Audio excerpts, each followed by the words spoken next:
need, and I got to choose online or on-campus classes to fit my needs. Now I'm on a fast track to a high-demand IT career where the rewards can finally match my value. Visit mycomputercareer.edu and take the free career evaluation today.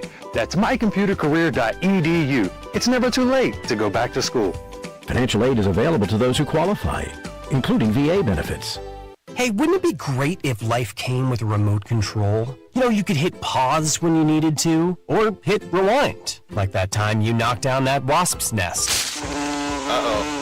Well, life doesn't always give you time to change the outcome, but prediabetes does. With early diagnosis and a few healthy changes, you can stop prediabetes before it leads to type 2 diabetes. To learn your risk, take the 1-minute test today at doihaveprediabetes.org. Brought to you by the Ad Council and its prediabetes awareness partners. When it comes to prescription medications, it's essential to apply safe practices to protect your health and safety. To avoid misuse and abuse, never share or borrow medication. Keep your prescriptions out of the wrong hands by storing them in a lockbox and disposing of medication properly. Finally, understand your prescription information. Don't be afraid to ask your pharmacist and doctor for help. And if buying prescriptions online, be sure to use VIPS accredited pharmacies. Learn more at awarerx.org, a public service from the National Association of Boards of Pharmacy Foundation.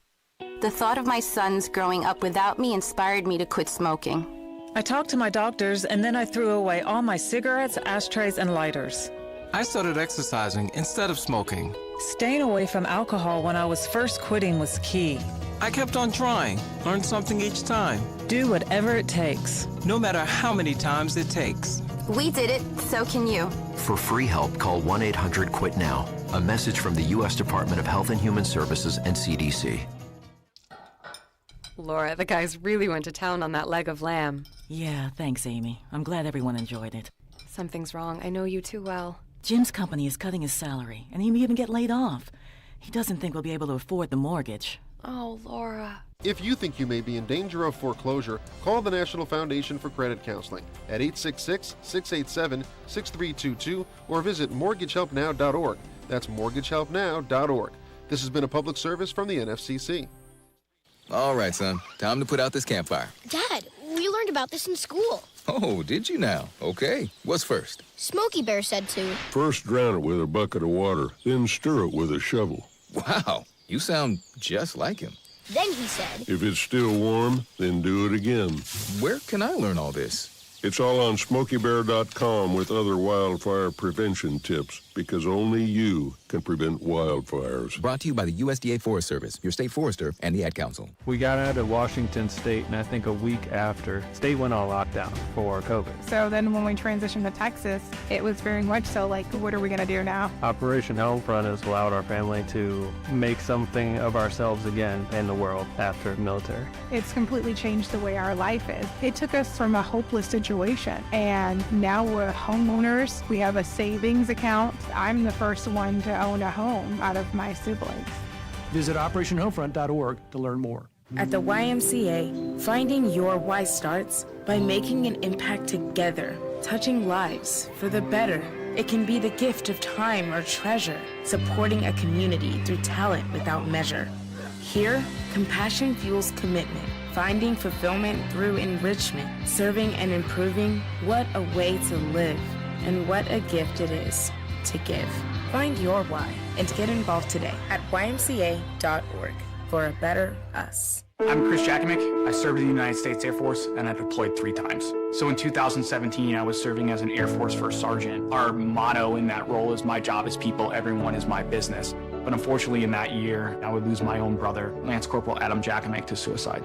The majority of veteran suicides are from guns. I store my weapons securely, not only for myself, but for my family. Store all your guns securely. Help stop suicide. My service never stops. Brought to you by End Family Fire and the Ad Council. Being isolated and lonely can be harmful to your health, resulting in high blood pressure, a greater risk of heart disease, and early onset dementia. So it's important to build and maintain social connections. Try a new hobby, volunteer, exercise, or use your phone or other device to stay in touch. Visit connecttoeffect.org to find resources and ways to stay connected. Presented by AARP Foundation with support from United Healthcare. The Alzheimer's Association and the Ad Council present the story of Tom and Levi. Tom is the smartest man I know. He's been a professor at 2 major universities, been a teacher for over 40 years. One day, he told me that he was having problems in his classes. I think one of the students had asked the question and he didn't remember the answer. And I also noticed that he was letting his class out earlier than they were supposed to let out. And he was telling them that he was doing it as a favor to them, but I think in reality, he just wanted to get out of there. I was really starting to worry because I saw something was wrong.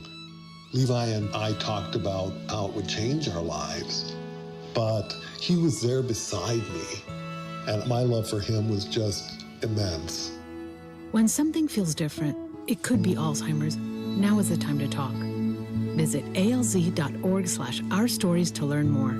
A message from the Alzheimer's Association and the Ad Council. 1230 AM, WDBZ, Cincinnati, an Urban One station. Listen online on thebuzzcincy.com. We are 1230 The Buzz, the home of the Lincoln Ware Show. A toddler that was hospitalized earlier this month after prosecutors say he had been abused has died. Coleraine Township Police found the 2-year-old unresponsive at home on August 2nd. The baby, who was found to have injuries consistent with abuse, died this past Saturday. Sebastian de la Cruz has been charged with endangering children and felonious assault, but now faces possible additional charges. Police are investigating the deaths of 2 people in Green Township as a suspected murder-suicide. 64-year-old Lee Compton and 63-year-old Janice Marie Compton were found dead inside of their Lakewood Drive home on Saturday.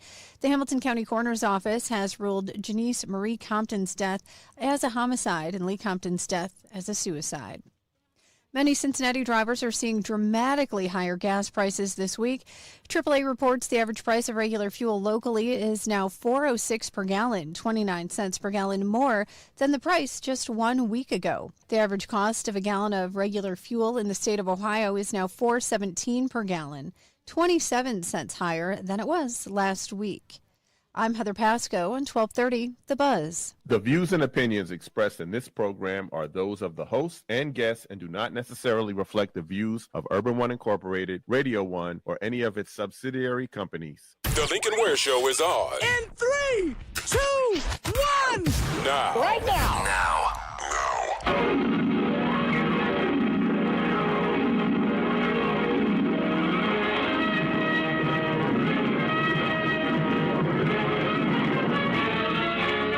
Than a speeding bullet. More powerful than a locomotive. Able to leap tall buildings at a single bound. Look, up in the sky, it's a bird. It's a plane. Lincoln, Lincoln, Lincoln, Bobinkin, Bonana, pineapple, Finkin, feet, fine, Mominkin, Lincoln. They say this cat Lincoln is a bad mother. I'm just talking about Lincoln.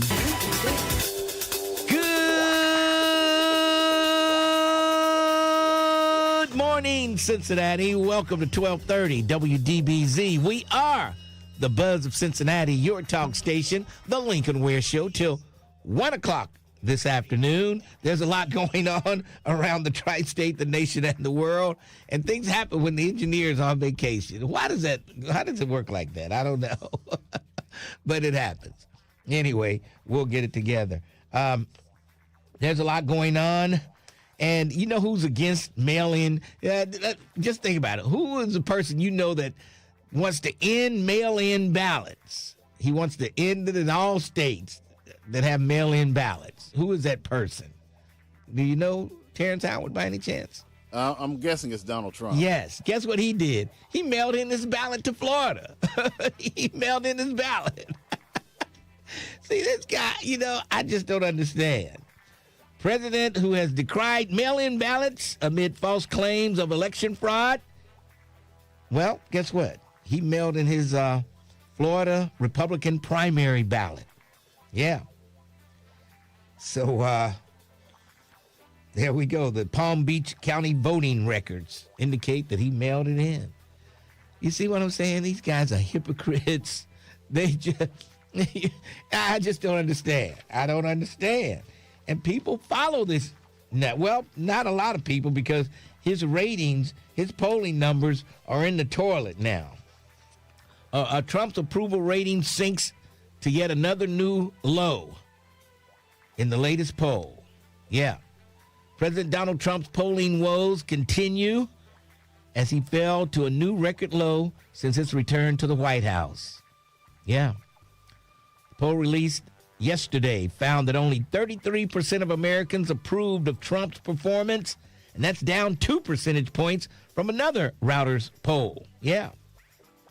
So Trump's performance marks the lowest approval rating the president has seen tracking since his return to the White House in 2025. Yeah. So this guy, nobody likes him. Like you said, Terrence, no one's using him in their political ads. Yeah. Nobody's saying supported by Trump. Nobody's saying that. Nobody wants his endorsement. And so we'll see. We will see what's going to happen with that. And in Alaska, did you hear what was going on in Alaska? Well, the Republicans have 2 candidates running in the primary with the same name, Dan Sullivan. Yeah. And the Republicans were trying to get this other guy not to run, but he's running. Republican Senate candidate Dan J. Sullivan and current Alaska Republican Senator Dan S. Sullivan. And they think people might get confused when they go and vote. Which Sullivan should I vote for? Yeah. They'll both be on the Republican ballot, primary ballot, and I hope the school teacher can pull this off. But we'll see. The school teacher is not the incumbent. He just jumped in the race, and I think somebody must have paid him to get in the race like they do some candidates around here. You know what I mean? I'm not going to mention the guy's name, but he always seems to show up when there's a close race so that he can steal votes from one of the candidates. I'm not going to mention his name, but he's always smiling. He's always wearing a tuxedo. Yes. Both candidates will appear on the ballot, one name after another. They're going to be right on top of each other. Man. And the Republicans are really upset about this. The incumbent senator's real threat is Mary Petola. She's a Democrat who managed to twice win the election to the state's seat in the U.S. House of Representatives. Now she wants to take over that Senate seat from a Republican. She's a Democrat. So if this school teacher, Dan Sullivan, can win, then they say she'll have a much better chance of taking that Senate seat, which the Republicans can't afford to lose. So it's going to be real interesting to see which Sullivan wins in Alaska. Man, I tell you, 2 Dan Sullivans. Well, I tell you, Trump is always boasting, we've got the most powerful Navy in the world. Well, the USS Benfold lost power. This is a U.S. Navy destroyer. It's got missiles on it and everything. They lost power and was drifting for 4 days. And when they lost power, they didn't have any food. They didn't have any, you couldn't flush the toilets. You couldn't do anything for 4 days. They had to get towed into port. They had to have food delivered to the destroyer. It's just, oh boy, I tell you. Leaving the service says engineering casualty, leaving sailors without galley services, toilets, and air conditioning. Can you imagine that? South China Sea, no air condition. You on a little destroyer ship, and galley means, I'm sure everybody knows what the galley means. That's the kitchen in the military kitchen. Okay. But anyway, can you imagine being on there? You can't flush the toilets. Oh my God, that had to be horrible on that destroyer. Man, oh man.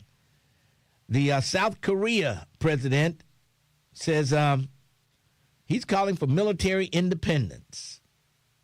Yeah, he wants to sort of kicked the U.S. to the wayside because Trump cutting the joint drills, which every president I can remember since as long as I've been living had, military drills. They exercised with the South Korea, to tell the North, you better watch out. Now with the North Korea knowing that we're not supporting them like we usually do, they might try to invade South Korea. You never know. And Trump is good friends with Kim Jong-un. I think that's his name, right? Whatever. Kim Jong-un. Jong-un or whatever. Rocket Man. I'll call him Rocket Man, okay? Trump says he's a nice guy. He likes Rocket Man. And so now, how do you think the South Koreans feel about that? I mean, geez, come on. This president is the worst in the history of the United States of America. As they say, of these United States of America. It's unbelievable. The 513 relief bus is over at the Price Hill Branch Library. That's located at 970 Purcell Avenue, Cincinnati 45205. The Price Hill Branch Library. That's where you'll find the 513 relief bus today from 10 to 2, going on now till 2 o'clock. So if you need any of the services of the 513 relief bus, head on over to the Price Hill Branch Library, and they will take care of you. Yes. We've got tickets to give away to the Flashback Funk Fest that's happening up at the Rose Music Center. The Rose Music Center. And that's going to be September 26th. And we'll have tickets all week long to give you to that Flashback Funk Fest. The lineup is unbelievable. Morris Day and the Time, the Ohio Players, the Original Lakeside, Confunction. And, man, that's going to be one heck of a concert. And guess what? We've got the tickets for you right here on 1230 The Buzz. All right. Oh, boy, he's calling early today. The guy with the car that was towed. Yeah. I got some information for him, but we'll see. He's our first caller this morning. Jeez. Anyway, my computer in here is down, and I'm trying to get with the engineer. He's on vacation. And I sent him a picture of my computer, and he told me what to do, but I can't do it while I'm talking. I can't talk and chew gum at the same time. Anyway, but stuff happens right before you go on the air. This happened, jeez, man, I tell you. All right, let's see. Today is First Time Tuesday. Yes. I want to hear from some first-time callers today. We will move you up the ladder. Yes, want to hear those trumpets today. So first-timers, we welcome you to call and talk about some of the issues that are going on around the tri-state, the nation, and the world. Yes. First-timers, we're welcoming you today. Let's see what else is happening. Man, looks like we won't have rain today. How about that? Sunshine all day today. Maybe, who knows? The ground's drying up. People who were flooded, the Indiana folks there, and even people in Ohio who were flooded, the water's going down, and maybe you can throw some of that stuff out. Man, can you imagine all the stuff people have to throw out after being flooded? It's just horrible. Horrible. Yeah. When am I going to get the shelter insurance man back in here? We got a bunch of questions for him. I think he'll be in. Did he come in this month already? He may have. We'll catch him in next month, I guess. Tomorrow, first day of school for Cincinnati Public Schools. Tomorrow, first day. I guess Iris and her people will be down at the Government Square, I guess. to make sure things run smoothly. And let's see, what else? We might as well go to this guy first, get him out of the way. We'll talk to him before we go to a break. And because I'm interested to find out. Gerald? Brother Ling, how you doing, brother? Pretty good, pretty good. Okay. Just came from getting my car. Okay, how much did they charge you? $241 just for one day. Did they say why they towed your car? Yes, sir. They said it's 24-hour parking, but they gave me a number to call to the fellow that disputed it. I called District 2 supervisor. No one has got back to me. I called yesterday. I called today. They say it's a 24-hour. You got to be moving 24 hours. But here's the kicker. What if I was on vacation? What if I was in a hospital? Why do you got to move your car? And I've been on this street 18 years. It's a residential street. There's no signs up there saying you can't park here. Well, how many cars do you have? Okay, and I know you mentioned 2. Do you have more than you have? You don't have any more than 2 cars? No, sir. I got 2, and they both wrong. They got current stickers on them. I was talking to a friend of mine. His brother is a cop, and he was saying it's just kind of weird that the cops would. So last Wednesday they came. They put an orange sticker on the car. Right. And what did the orange sticker say? It said abandoned vehicle. Okay. Did they have a number on there? Did they have a phone number or anything?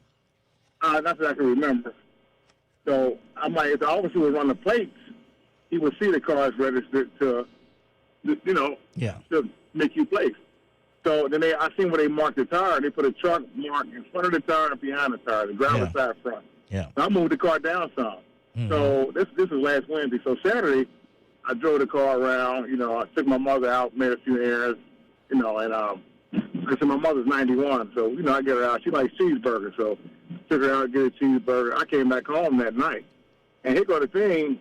My Ring camera can't pick up, where my car is parked. Yeah. But the camera will show that the car it moved Saturday. Yes. So how do you turn around into a Monday without even putting another abandoned sticker on it? I don't know.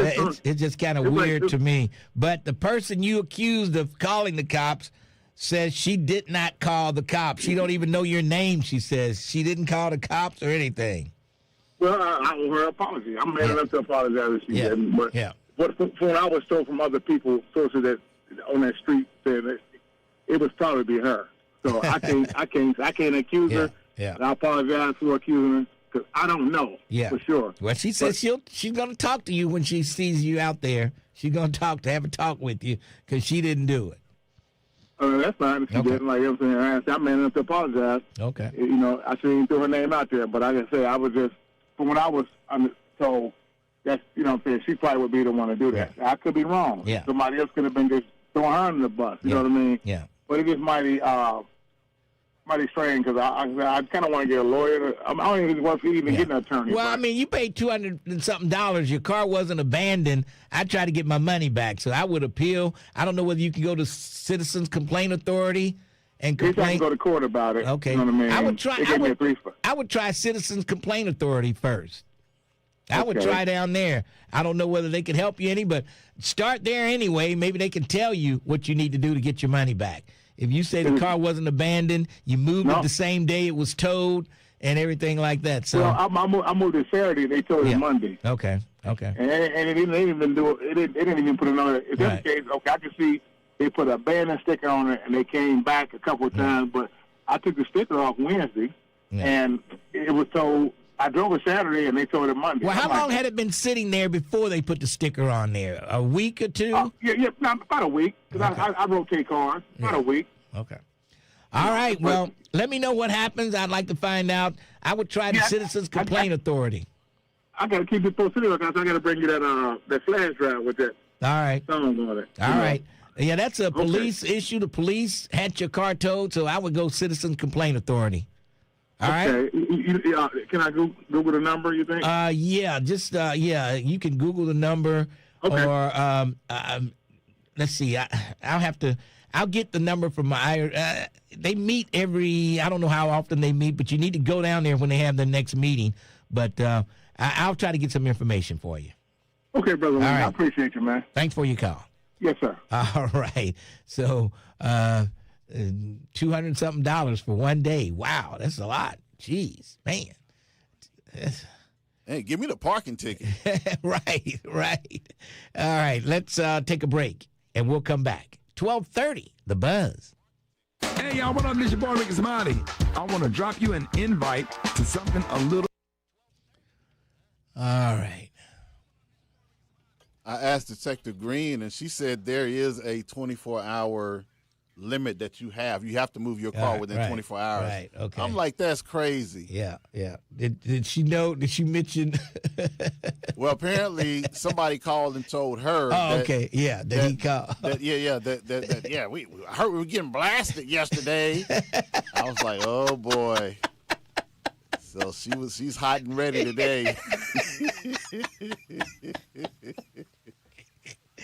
Woo! Yeah. Oh boy. Yeah, I didn't know about that 24-hour thing though. That's crazy. Yeah. And then you get your car towed. Yep. That's ridiculous. That is ridiculous. Yep. But they should have signs up there saying something. Seems like to me.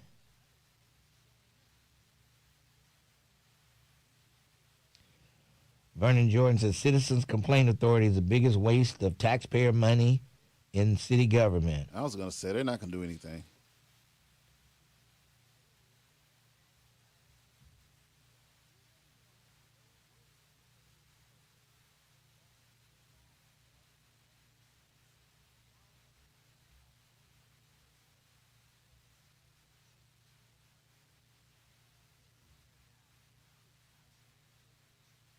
You just can't remove the abandoned sticker. It's in the system now.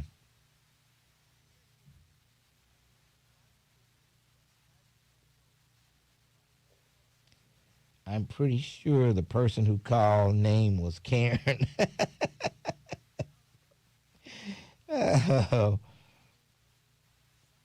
Oh boy.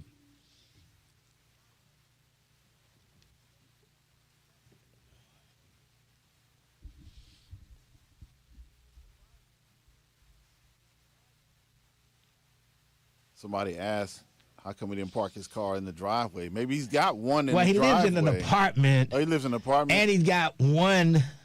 He lives in a two-family apartment house. It's a house with two families. Okay. And maybe he only had room for one. Yeah, I don't that's know. what I'm thinking. He's got room for one. He got to park the other one on the street. Right. Yeah, that's a bad situation.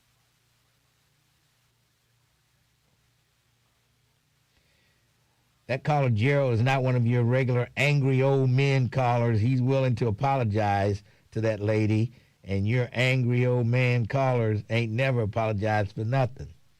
I agree with you there, Brent. I don't agree with you often, but this time maybe. Oh, man, I know what I was supposed. How much time do I have?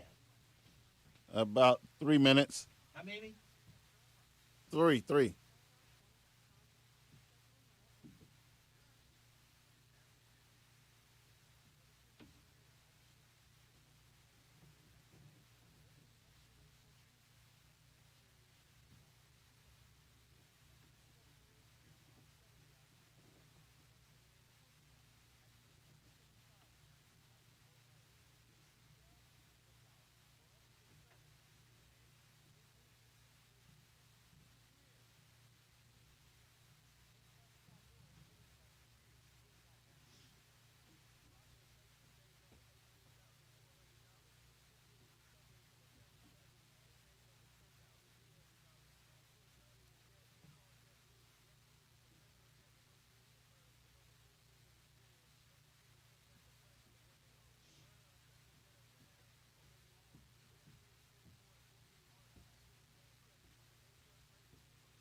Okay. You still didn't get it? Yeah, it's back up there again. Damn it.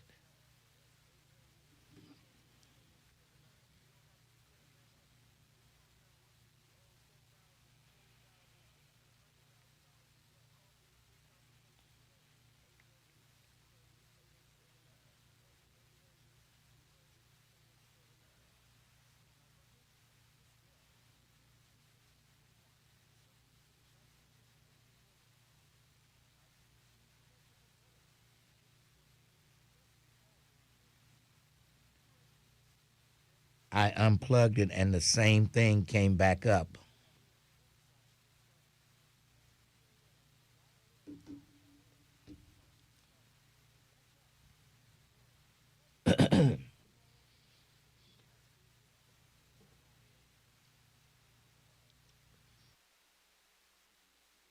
I had humor. I seemed to be at ease. I hung around. Now I feel much more comfortable with myself and the people around me. Alcoholics Anonymous. It works. Look us up. Check your phone book, newspaper, or AA.org. Right now, I'm walking around the house with nothing on but the Lincoln Ware Show.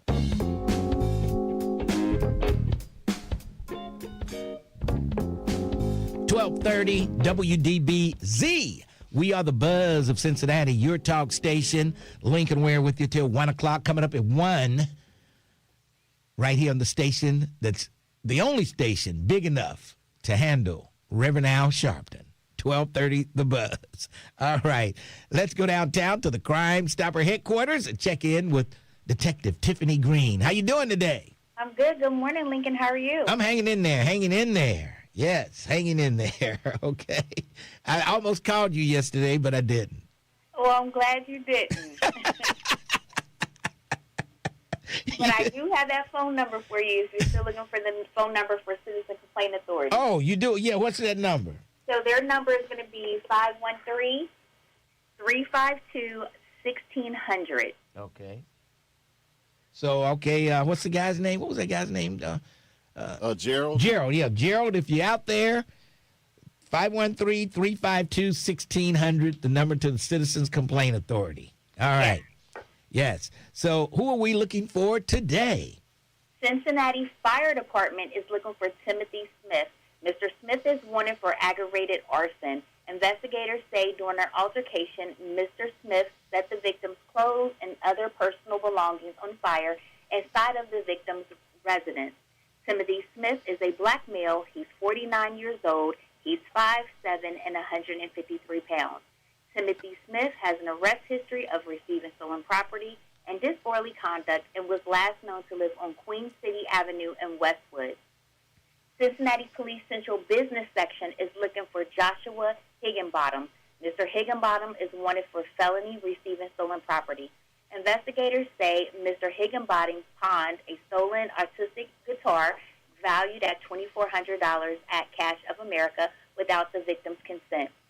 Joshua Higginbottom is a white male. He's 38 years old. He's 6'3" and 185 pounds. Joshua Higginbottom has no known arrest history and was last known to live in Montana.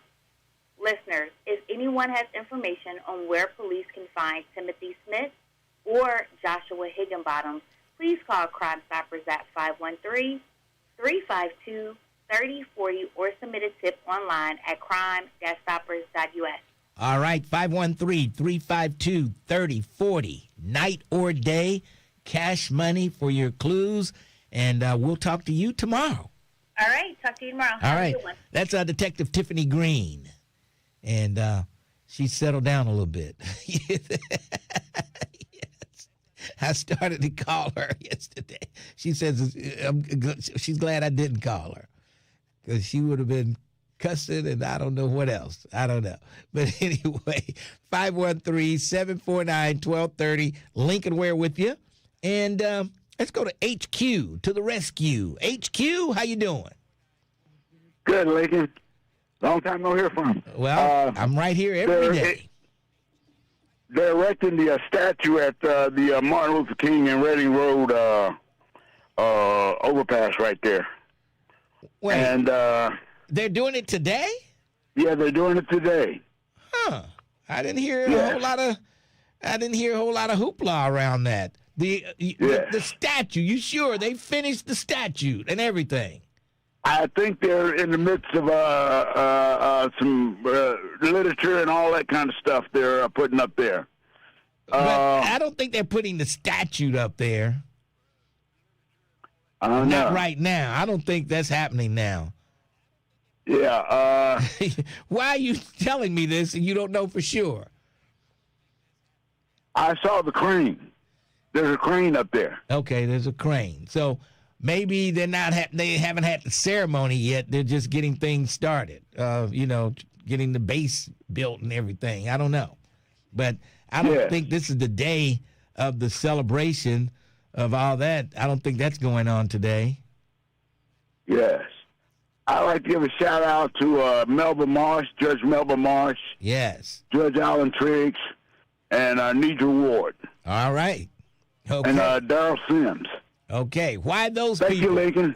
Okay. Thanks for your call. I didn't understand that call at all. But anyway, Judge Melba Marsh, yes, she's retiring. She's aging out. I hate to say aging out. I'll just say retiring at the end of the year. She'll be shutting down the office of Judge Melba Marsh, the daughter of Mother Martha. Yes. All right, let's go to a break, and then we'll come back. Carol, Nettie, and others, 513-749-1230. Lincoln Ware with you, 1230, The Buzz. What's happening, good people? It's your cousin Trip Fontaine, and this is the Trip After.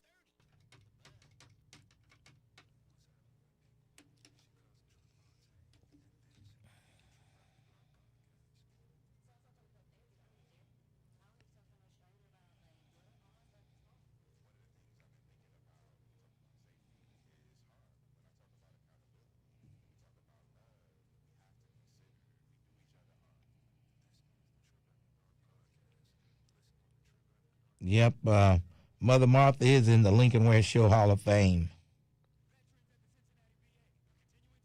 I ought to start a Lincoln Ware Show Hall of Fame, and every year induct somebody new into the Lincoln Ware Show Hall of Fame. I might start doing that. Yes.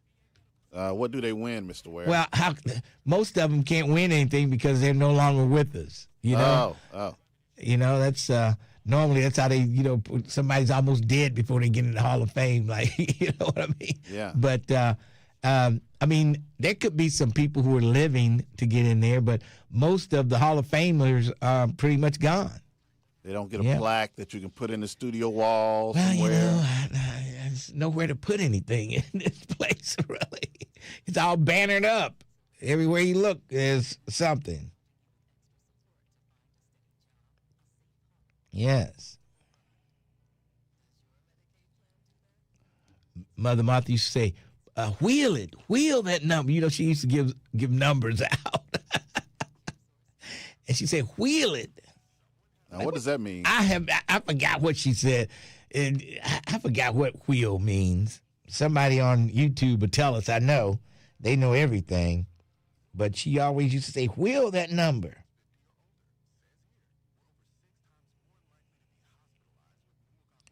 Sister Frances would be in the Hall of Fame. Glenn would be in the Hall of Fame. Of course, Mother Martha. And who else would be in the Hall of Fame? Gleno? The Grouch Hall of Fame. And let's see, who else might get in the Hall of Fame? 60 Plus. I don't know if you remember 60 Plus. She was a caller, used to call herself 60 Plus. And I think Miss Nettie might get a mention for the Hall of Fame down the road.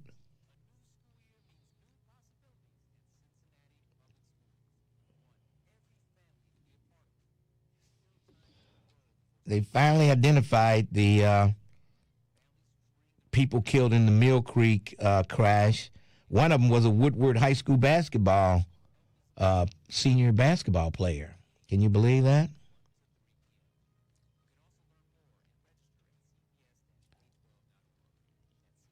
All four victims have been identified. Javed Thomas, DeMonte Brady Jr., DeMarco Tapper, and who was the other one? Kyle Ivory. Yes. And they went into a dead end. The street they were on came to a dead end and had a guardrail there. I guess they didn't know it was a dead end. I don't know. Man. and the woman was standing on top of the car waving for help, and it took help a long time to get there. A long time to get there.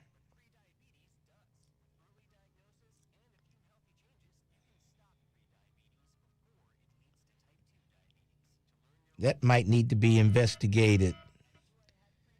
How long it took somebody to get there from the time the 911 call was made until, but it seemed like it took quite a bit of time.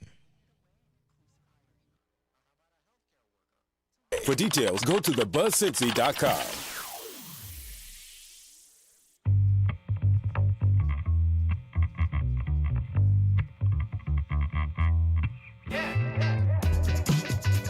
.30 WDBZ, the Buzz of Cincinnati, your talk station. It's Lincoln Ware. It's Tuesday, and it's going to be a great day today. Don't forget, we've got tickets coming up to give away to the Flashback Funk Fest at the Rose Music Center. And Morris Day and the Time, Ohio Players, the original Lakeside, Confunction. Oh, it's going to be unbelievable. And we've got the tickets for you right here. Let's go to Carol. Carol, how are you today? What's going on? I'm doing pretty good, Lincoln. How about yourself? I'm hanging in there. What's on your mind? You know, I was just listening to the young man that called in about his cars. Yes. People are so cruel. And then the police should have put a sign up there saying how long you can park there. Yes, yes. And if he said that this lady did that, she probably did. Oh, boy. You know, but you don't know. I mean, how you going to say that? And, you know. Because females. Oh, okay? And you got men that act just like them, some of them. I talked to her, and she just sounded like she didn't know anything. You know, she didn't sound like she was lying to me. Well, I'm pretty sure that he wouldn't have accused her if he did not know. He didn't accuse. It was somebody else who told him. Maybe it was somebody she was beefing with on the street that just threw her name out there. I don't know. But see, over here where I live, there's cars that sit for weeks and weeks, and even they work on them in the street. Oh, boy. Don't you hate that? I hate it. But, it's just that we have to stop being nasty to one another. Yes, yes. You know, if it's going to create a problem, talk to the person. Yeah. Well, I don't think it was her who called in.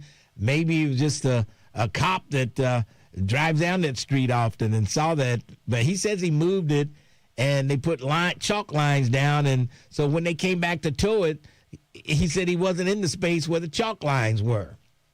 But, it had sat there for, a week or two. I don't know whether it was longer, but I don't know.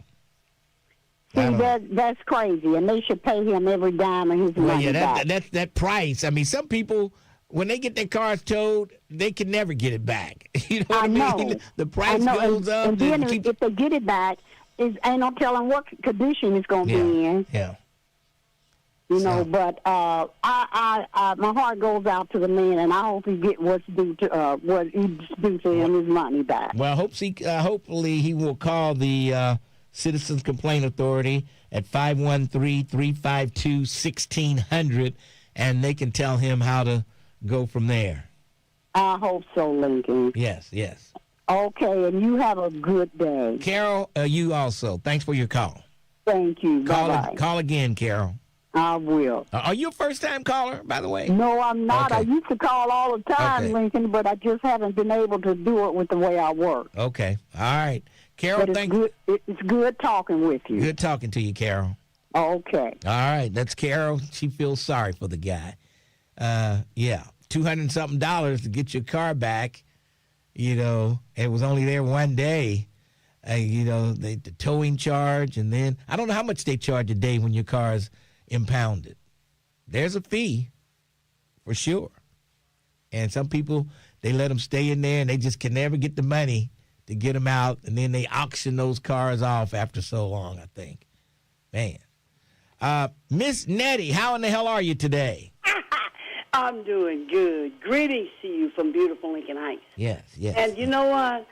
I think that lady hanging with the wrong crew, because somebody said she done it. No, baby. Somebody said she done it. Yeah, I know. Somebody probably I have said a car it. Yeah. parked out here. Somebody's beefing with her. Hey. Yeah, that's right, baby. Greetings to you from beautiful Lincoln Heights, the host with the most. And Sharon Ware, the lady of walk and talk. Yes. And the real Terrence Howard.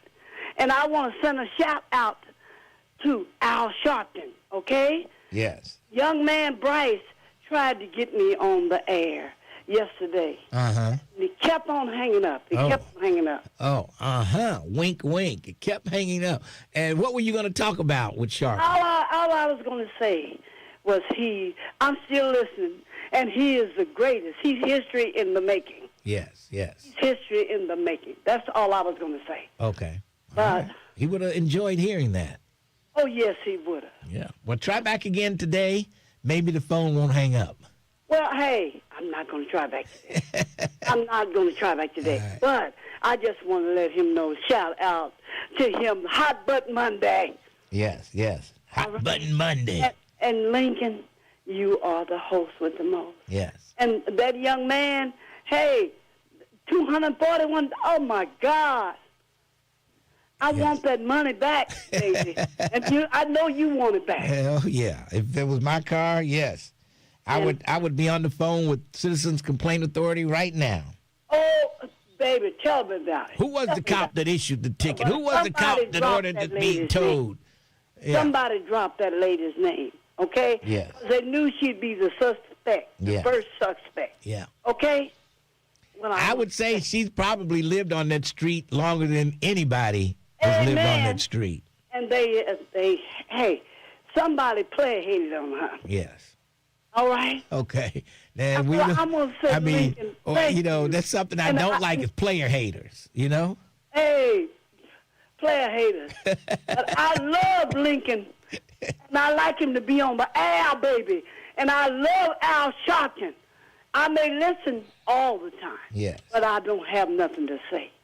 But when I do have something to say, it's that I'm still listening. Yes. And he's still a great talk show host. Yes. Oh, my God. And I think Monday. We might look at walking in the Lincoln Heights Parade this year, Miss Nettie. All right. Well, hey, all right. I got on your T-shirt now.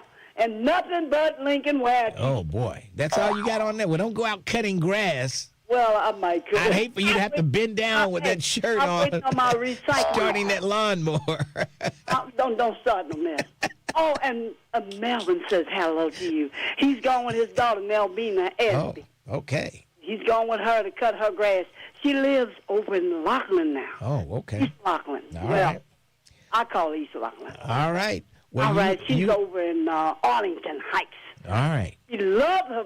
Oh, my God. Well, Lincoln, yes. I will say goodbye to you. All right. To everyone out there. And Shelter Insurance, come on now, baby. All right, bye-bye. All right. See you later, Miss Nettie. Oh, boy, she's hitting it early this morning. Oh, yeah. Mr. Melvin is gone, and she's Miss Nettie is fit to be tied now. You know what I mean? She is unbelievable. All right, 513-749-1230. Lincoln Ware with you. And yeah, our condolences to the family of the 4 people who were killed in the Mill Creek crash there the other day. Man. And they were in the water for like an hour by the time the cops got there. I mean, the fire department got there, and they were all dead by the time they pulled them out of the car. But geez. Man, you just hate to hear stuff like that happening. Man. All right, we talked about the Navy destroyer. You know, they had Trump on there saying that the USS Abraham Lincoln was nothing, over-exaggerated. They're just, and they should stay there longer. It just goes to show you, these guys know nothing about the military. Did we have that? Did we play that cut yesterday? I don't think we did. Let's hear what that cut we had from Trump. Family members of U.S. U.S. service members are concerned about the conditions on board the USS Lincoln. Well, no, that ship is moving. No, they're not. That ship is moving right now, or very shortly, and it's being replaced with another very similar ship. Has the deployment gone on too long? Are you worried? No. Not nearly long enough. Thank you, everybody. Oh, jeez. Not nearly long enough. They were at sea for over 200 days without going into port, and he said not long enough. Unbelievable. That shows you these cats know nothing about military operations. Whoever comes in after Trump is going to have a whole lot of damage to repair. Do they really think that him acting that way boosts morale amongst our servicemen? I know it. If you saw that, how would you feel if you saw the president saying that and you had been at sea for 200 days? I would want to give him a knuckle sandwich. Jeez. I can't believe he said that. They haven't been there long enough. How could you? I tell you, it's going to be whoever is the next president of the United States is going to spend his first year of nothing but damage control, repairing the damage on that Trump has done. Repairing the damage. Okay, we're going to take a break, and then we'll come back. 12:30, The Buzz. Lincoln Ware is on demand. On demand. That's right. Listen to the Lincoln Ware Show when you want. Oh, I like that. Get all the news and info, world events, entertainment, sports, and everything happening in and around Cincinnati and the tri-state. On demand. The Lincoln Ware Podcast. Go get it right now. Wherever you get your podcasts. Or go to thebuzzcincy.com and click on Lincoln Ware Rewind. Join a community of lifelong learners to meet new friends and learn new things. OLLI invites adults age 50 and better to experience no-stress classes in health and wellness, history, current events, and more. No tests, no grades, just the joy of learning. Classes are in person and online. Plus, it's affordable and scholarships are available. Find out more by searching OLLI Cincinnati on the web or calling 513-556-9186.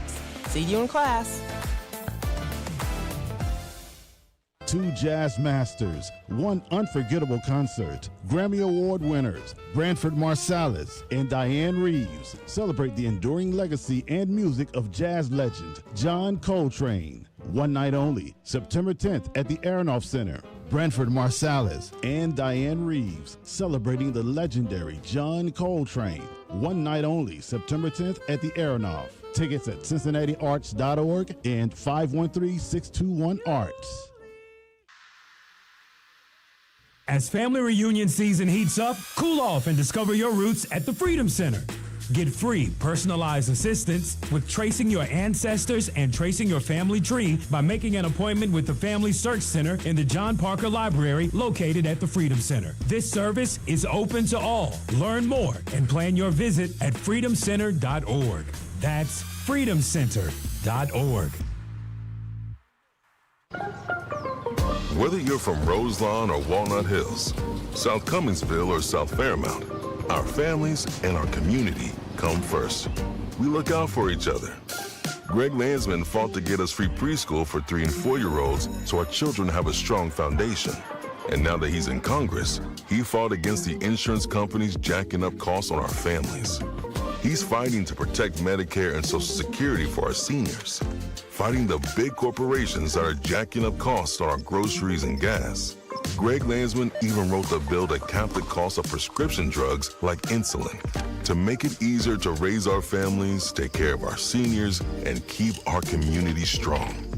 Greg Landsman is the leader we need in Congress because family matters most. Paid for by DCCC, dccc.org. Not authorized by any candidate or candidates committee. DCCC is responsible for the content of this advertising. You're still glowing, flirting, grooving. You've still got it. But your immune system weakens as you age, making it harder to fight illnesses like pneumococcal pneumonia and RSV. Vaccines are a key part of any health routine and can help protect you from getting really sick. Ask your doctor or pharmacist which vaccines you need. See more at PfizerForAll.com. Sponsored by Pfizer.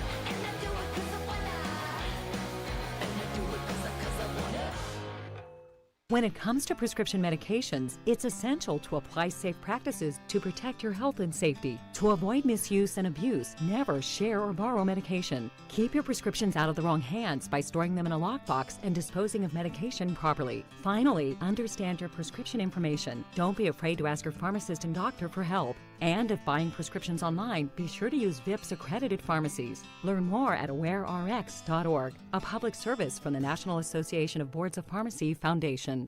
The views and opinions expressed in this program are those of the host and guests and do not necessarily reflect the views of Urban One Incorporated, Radio One, or any of its subsidiary companies. Don't leave us in the car. Take us with you. Go to your favorite app store, search WDBZ, and download the Buzz app today.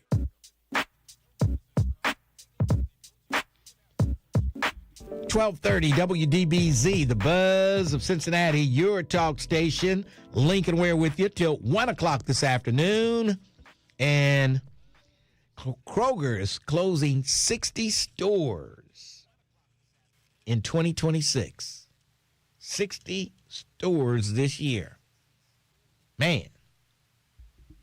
I hope, as long as they don't close my favorite Kroger, I'm okay. Yes, I'm okay. But unbelievable. 60 stores closing down this year. And what does that mean? What is that saying about the economy? What is that saying about, I don't know. What is that saying? Is that across the country or I in guess Ohio? Across the country, I believe. Okay. I believe across the country. They didn't mention just in Ohio. They could just be underperforming stores. Yeah. Sometimes you can have too much of a good thing. It could be a Walnut Hills Kroger type situation. You never know. But see, when they close the store down, that means they're opening up a big mega store somewhere not far away. That's what happens with that. Yeah. The company has shuttered over 35 locations under banners such as Kroger, Harris Teeter, Pick and Save, and yeah. So I don't know. They were planning on that big merger with Giant Eagle, and we'll see what happens with that. Kroger announced last month that it will buy Giant Eagle supermarket for $1.65 billion. So I'm sure the Kroger stores that they're closing down probably are close to the Giant Eagle, and it's all going to work out for Kroger.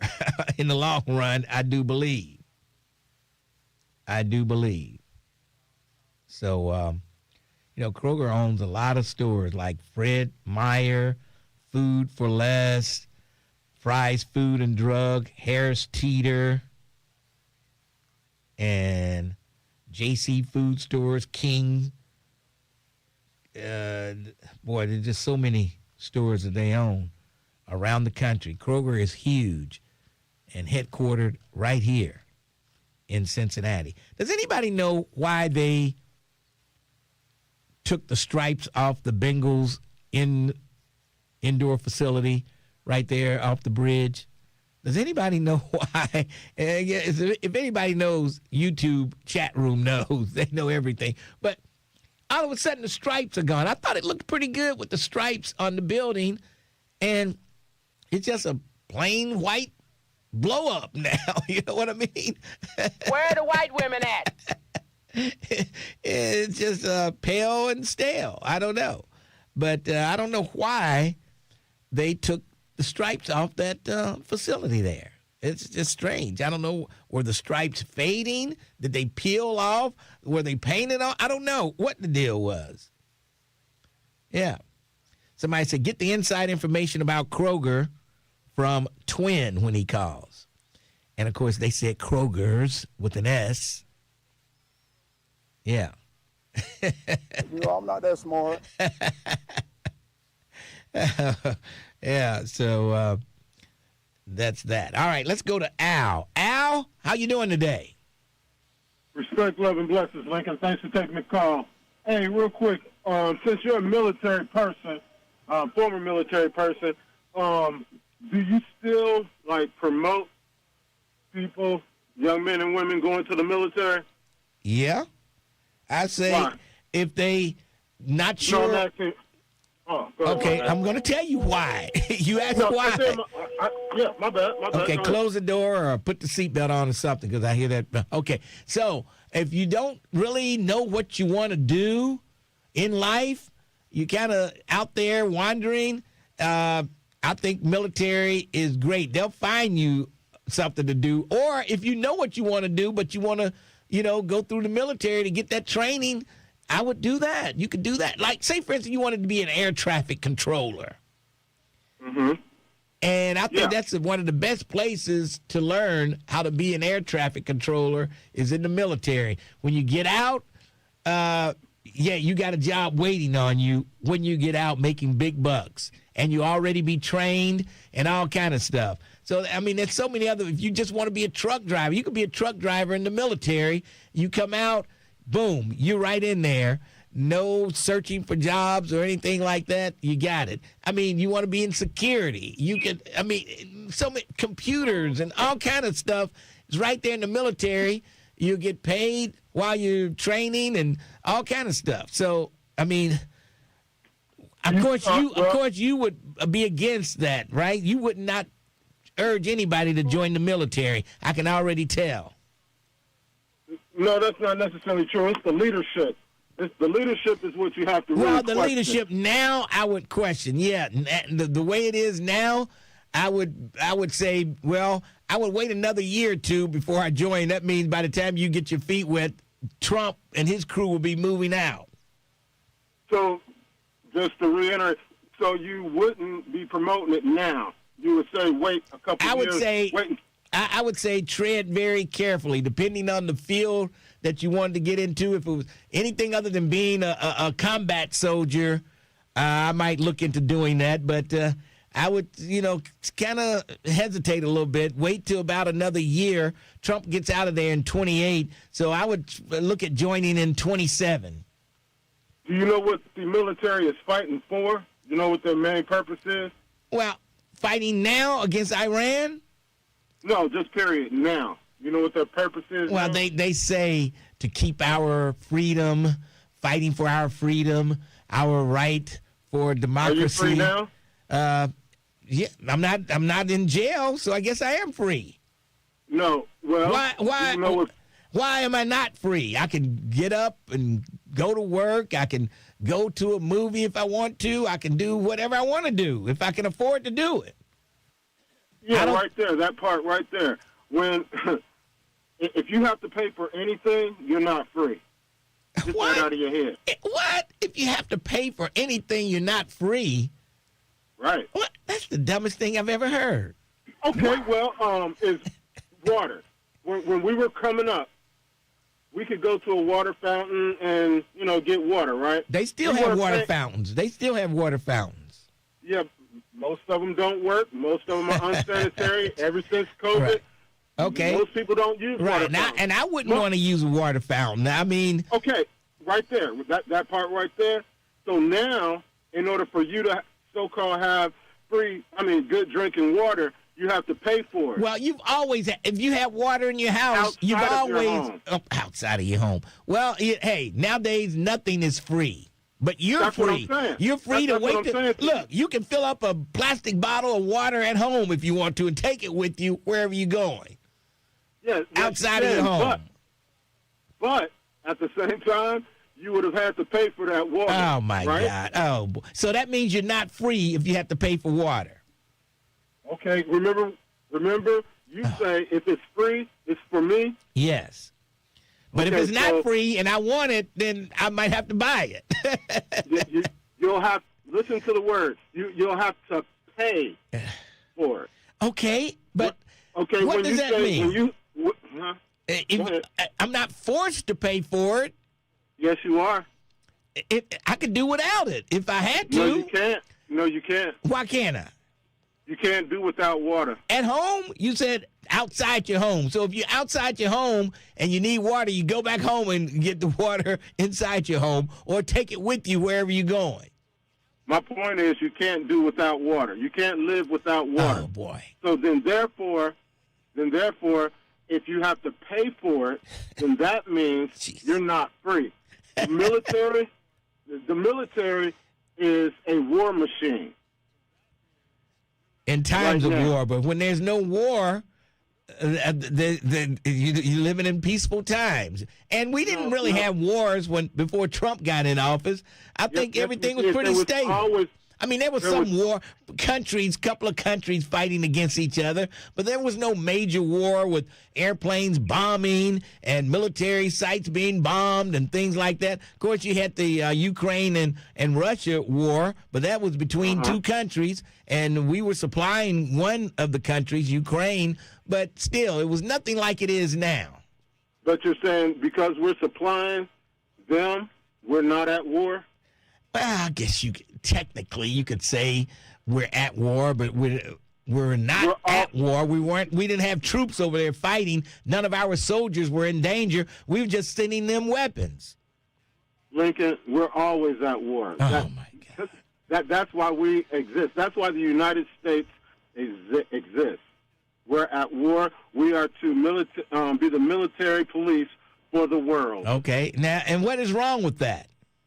There's a whole lot wrong with it when your leadership is racist. Well, yes. When you have a racist leadership. When you go back to World War II, it was worse then than it is now. I mean, you go back to World War II, black soldiers, they were like the scum of the earth in the military. Okay, and mind you, since you were in the military, you're describing yourself. I wouldn't describe. No, I'm not. I said World War II. World War I, II, Vietnam, Korea, all of the wars, the black man, woman was looked less. No, not necessarily. No. Okay, I mean, maybe in some aspects of the military, they might have been, but for the most part, during the Vietnam War, black soldiers and white soldiers, they were both getting shot at. You know what I mean? I know, but when they came home, were they being respected or disrespected for laying their life down? When the Vietnam veterans came home, they all were disrespected, whites and blacks. So, they were considered baby killers back during the Vietnam era, and nobody was treated with respect when they came back during that era. No, so the white soldiers, they got to come home, and they got to come home and build homes, get jobs, things of that nature. Oh, boy. I mean, and so did black soldiers, too. No. Okay, I got to go. You're killing me. My blood pressure is I don't want to kill you. Going up as we speak. On me. Don't put those words on me. Respect, love, and blessings. Okay. That's it. Okay. What we've got here is failure to communicate. Let's take a break. News coming up, 12:30, The Buzz. 12:30 a.m. WDBZ, Cincinnati, an Urban One station. Listen online on thebuzzcincy.com. We are 1230 The Buzz, the home of the Lincoln Ware Show. Many Cincinnati area drivers are seeing dramatically higher gas prices this week. AAA reports the average price of regular fuel locally is now $4.06 per gallon, 29 cents per gallon more than the price 1 week ago. The average cost of a gallon of regular fuel in the state of Ohio is now $4.17 per gallon, 27 cents higher than it was last week. Authorities are sharing the name of a teenager who died after a fall from atop a moving car in Trenton. The accident happened Friday night near Dartmouth Street in Brampton Place. 16-year-old Mason Young was taken from the scene to a local hospital for care and later died. The incident remains under investigation. Police are investigating the deaths of two people in Green Township as a suspected murder-suicide. 64-year-old Lee Compton and 63-year-old Janice Marie Compton were found dead inside of their Lakewood Drive home on Saturday. The Reds split a doubleheader with the Cardinals Monday at Great American Ballpark. Cincinnati lost Game 1 2-1 and won Game 2 6-5 in extra innings. That series continues tonight. I'm Heather Pasco on 1230. The Buzz. The views and opinions expressed in this program are those of the host and guests and do not necessarily reflect the views of Urban One Incorporated, Radio One, or any of its subsidiary companies. 1230 WDBZ, The Buzz, your official talk station. It is official, you understand me?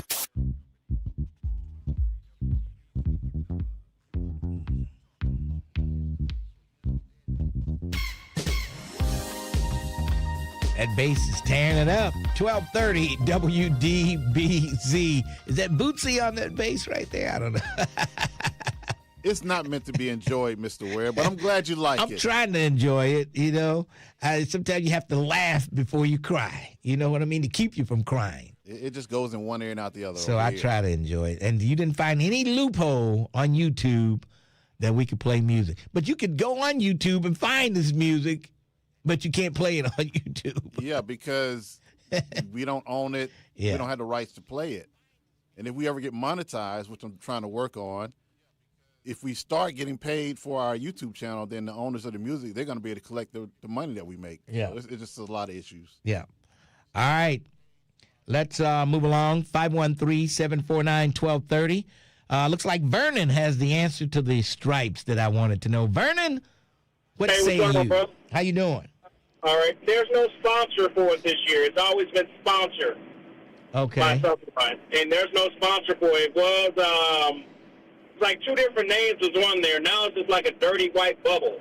I know it. So, I mean, stripes has nothing to do with a sponsor, it seems like. I mean. Well, yeah. I never saw any stripes. I pass it almost twice a day. Oh, they used to have stripes on that building. I'm telling you. When they first had it. Yeah, now, that was like when they first put it up. Right. And it's always been sponsored by somebody. It was a bingo facility, practice facility, sponsored by, and there's nothing on there now. Well, I don't know what that has to do with stripes, though. That's their logo. That's the Bengals' official logo, the stripes there. So I don't know what a sponsorship would have to do with that. When you put that, the stripes like giant stickers. That was one thing with the sponsorship. If you passed it enough, you'll see where the sticker was literally coming off with a. Okay, see, that's what. Yeah, maybe that's what I figured. I said, well, maybe it didn't stick, or was it painted, or what? So, okay, that's probably what it was. That's probably what it was. But they should put the stripes back because it's like, I mean, you know, it makes you seem like, oh, people driving, oh, that must be the Bengals train. You know, they see it now. It's just a big white glob. You know what I mean? It looks like when they hired their construction equipment in, but at a cement company. Yes.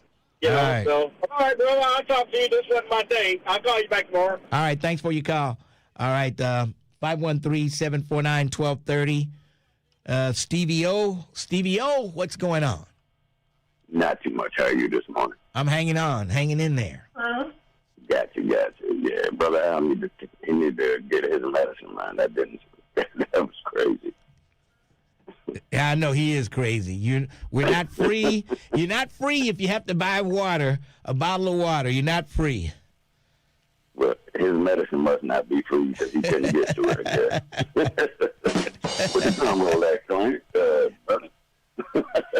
Yes. But, I had the same thing as far as that car with the chalk marks and all that. I had just moved to North College Hill. My son parked it. It was on the street. Nope. It was on the right side of the street and everything. And we hadn't been there a week. And the cop already out there chalked the wheels. So didn't think nothing of it. And he did move it. I mean, he drove it every day. I'd be doggone. I think maybe a week later, it was a ticket for the same abandoned car.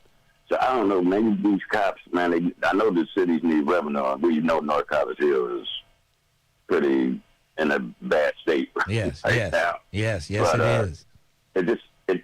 I don't know. Just the neighbors didn't know me to not like us, I guess. But you just never know about that either. Well, they say. I guess it's. I don't know about North College Hill, but they say in Cincinnati there is a 24-hour limit that you can park a car in the same spot on the street. So that's, I guess, on all the streets in Cincinnati, 24 hours, and you got to at least move it.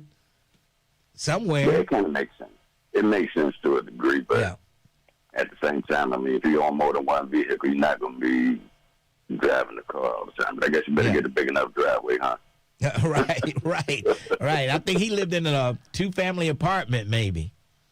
Okay. A two-family house. Yeah, 2-family house. Yeah, we was in a house, but the 2-family deal, that's another thing. I shared a driveway in 2-family, so that was kind of hard to decipher. But anyway, that's all I got, brother. Y'all have a great day, man, and I'll be talking next. Okay, somebody wanted to know if you were from Detroit. No, I'm from Cincinnati. Okay. I just live in H-Town now. Okay. All right. No. All right, brother. Stevie O, thanks for your call. Michael Dix wanted to know if Stevie O was from Detroit. And no, he's not. So there you have it. All right, 513-749-1230. Gas is continue to go up. Iran saying the Strait of Hormuz, forget about it, United States. And really, there's nothing we can do about it. I mean, they have got Trump's back to the wall. Well, they set out the terms that could, get rid of all of this, but the U.S. doesn't want to. They don't want to go along with those terms. It's going to be $300 billion to help them rebuild and restore their their country. That's crazy. It's so much going on. We're in a bad situation, and thanks to our president. Yep. And his stupidity. Yep. Let's go in there. Let's do it. They'll be. We'll have it over in 2 days, a day. Remember, he was going to end the Ukraine-Russian war the first day. That was going to be over. I don't think it's over yet. And people, he just says stuff. He knows the people who licks his boots are going to fall for it and believe it. And he just says anything. Anything. Somebody said, blame those voters. Yeah. They have to share the blame. I see Bashir says he still hasn't heard anything from McConnell's office. He's heard nothing. Nothing. And he I got to ask you in our remaining moments here, you have been writing letters and trying to get updates on the status of Senator Mitch McConnell. Have you heard anything back from his office on how he's doing? I've heard absolutely nothing back from Mitch McConnell. And while I do hope that he is getting better, I've known him my entire life. I wish him no harm. I actually wish him good health.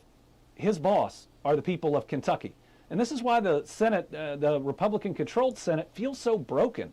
They feel like they're not accountable to anyone. All he needs to do is call into this show for 2 minutes, or Fox News for 2 minutes, or do a video for 2 minutes to the people he's supposed to serve. But you know what? He absolutely refuses to do it. And then John Thune, as the leader of the Senate, you've got a duty to make sure all of your senators have the capacity to serve. And what is he saying? Not my job. That's not surprising. None of them will do their job right now and stand up to a president that is running over the Constitution at every turn. Oh, boy. Bashir, I blame you because you can find Mitch McConnell and go demand to see him yourself. Bashir said, I've known him all my life. But you can't pay him a visit? You can't demand to see him. I'd like to see them try to keep you from, he should have gone when he was in the hospital. That's when he should have demanded to see Mitch McConnell. But he's right. Mitch McConnell has not, just a 2-minute interview on Fox. I know he's not going to CNN or MS Now, but on Fox, where, they'll eat any kind of crap you're throwing at them.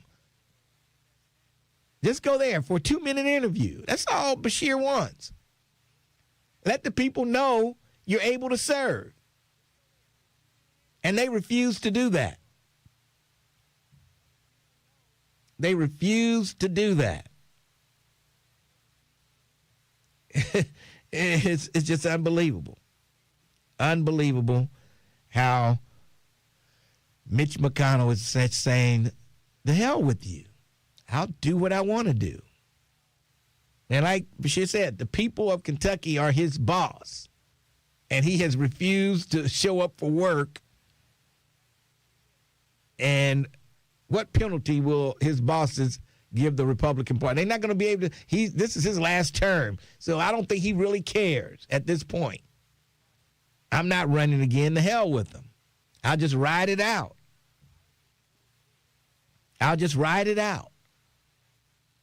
don't have to answer to them anymore. Yeah. That's what he's saying. Somebody said Mitch is dead. It's a cover-up.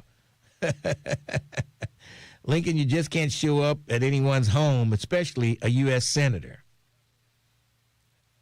Well, if you're the governor and you want to make sure he's serving the people of Kentucky, I think you can. You can just say, I just stopped by to see Mitch. Could I just say hello to him? I brought him some flowers. Let me give him some flowers. I don't know what you can do. But I think Bashir has had the opportunity to demand to see Mitch McConnell. He's had that opportunity, and he blew it. It might be a little tougher to go to his house to see him, but it wouldn't have been as hard going to the nursing home. Yeah. All right. Let's take a break, and then we'll come back. 12:30, The Buzz. Looking for a podcast that delves into the intricacies of love and relationships? Look no further than Dear Future Wifey. Whether you're single or in a relationship, this podcast is a perfect place to engage in thoughtful discussions about relationships. Join us on a journey of exploration and recovery as we explore the world of love and discover the secrets to successful relationships. Tune in every week for new episodes on the Urban One Podcast Network. Go to urbanonepodcast.com or wherever you get your podcasts. If you owe money to the IRS, did you know they have the power to garnish your wages, levy your bank accounts, or even put a lien on your home or business? Scary stuff. But here's some good news. Optima Tax Relief can help end this nightmare. Optima specializes in real solutions and real relief by dealing with the IRS on your behalf. They're experts in taxpayer assistance programs that can save you thousands if you qualify. Optima is the #1 tax resolution firm in the country, and they've helped resolve over $3 billion in tax debt for people just like you. Their team of tax experts will fight to get you the best possible outcome. Don't wait any longer. Get the peace of mind you deserve. Call Optima now for a free consultation. Call 800-569-4435. 800-569-4435. 800-569-4435. Optima Tax Relief. Some restrictions apply. For complete details, please visit OptimaTaxRelief.com. We are the keepers of the wild, America's original and most invested conservationists. For more than 80 years, we've been committed to conserving wildlife and the natural landscapes that define our nation. From rugged alpine ridgelines to peaceful tall grass prairies, we've supported the conservation of more than 36 of American wildlands. Our funding has led to cleaner water, fresher air, and improved wildlife habitat. From abundant fish and waterfowl populations to robust deer and elk herds, nothing is more important than maintaining wild spaces for adventurers to explore and wildlife to thrive. We are America's hunters and target shooters, stewards of the American outdoors. America's hunters and target shooters, along with firearm, ammunition, and archery manufacturers, have invested more than $46 billion to help state fish and wildlife agencies manage and protect wildlife and wildlands across America. For more information, visit OutdoorStewards.org. The thought of my sons growing up without me inspired me to quit smoking. I talked to my doctors, and then I threw away all my cigarettes, ashtrays, and lighters. I started exercising instead of smoking. Staying away from alcohol when I was first quitting was key. I kept on trying, learned something each time. The video. Or maybe I'm delayed. Oh, really? Laura, the guys really went to town on that leg of lamb. Yeah, thanks, Amy. I'm glad everyone enjoyed it. Something's wrong. I know you too well. Jim's company is cutting his salary, and he may even get laid off. He doesn't think we'll be able to afford the mortgage. Oh, Laura. If you think you may be in danger of foreclosure, call the National Foundation for Credit Counseling at 866-687-6322 or visit mortgagehelpnow.org. That's mortgagehelpnow.org. This has been a public service from the NFCC. All right, son. Time to put out this campfire. Dad, we learned about this in school. Oh, did you now? Okay. What's first? Smokey Bear said to. First drown it with a bucket of water, then stir it with a shovel. Wow, you sound just like him. Then he said, If it's still warm, then do it again. Where can I learn all this? It's all on SmokeyBear.com with other wildfire prevention tips, because only you can prevent wildfires. Brought to you by the USDA Forest Service, your state forester, and the Ad Council. We got out of Washington State, and I think a week after, state went on lockdown for COVID. So then when we transitioned to Texas, it was very much so like, what are we going to do now? Operation Homefront has allowed our family to make something of ourselves again in the world after military. It's completely changed the way our life is. It took us from a hopeless situation, and now we're homeowners. We have a savings account. I'm the first one to own a home out of my siblings. Visit OperationHomefront.org to learn more. Giving voice to the community. We are the Buzz of Cincinnati, your talk station. 1230 WDBZ, the Buzz of Cincinnati, your talk station. Lincoln Ware with you. In the studio with me, Brian Wright, and he's with Neighbor to Neighbor. What is Neighbor to Neighbor? You getting ready to launch that? What is that? Sure. So Neighbor to Neighbor, the full name is Neighbor to Neighbor Building Bridges Growing Regions. And it's going to be a storytelling and community engagement campaign that we're launching. So I'm with an organization called Cincinnati Compass, and we're launching it with the Immigrant and Refugee Law Center. And it's really to, immigration is a topic that's widely discussed, but oftentimes misunderstood of how immigration happens. And then also it's how we talk about immigrants can be very dehumanizing. So what we want to do is really kind of calm down the conversation, bring it back to fact, and talk and lift up stories of the immigrants coming here. Yeah, because all kind of myths out there.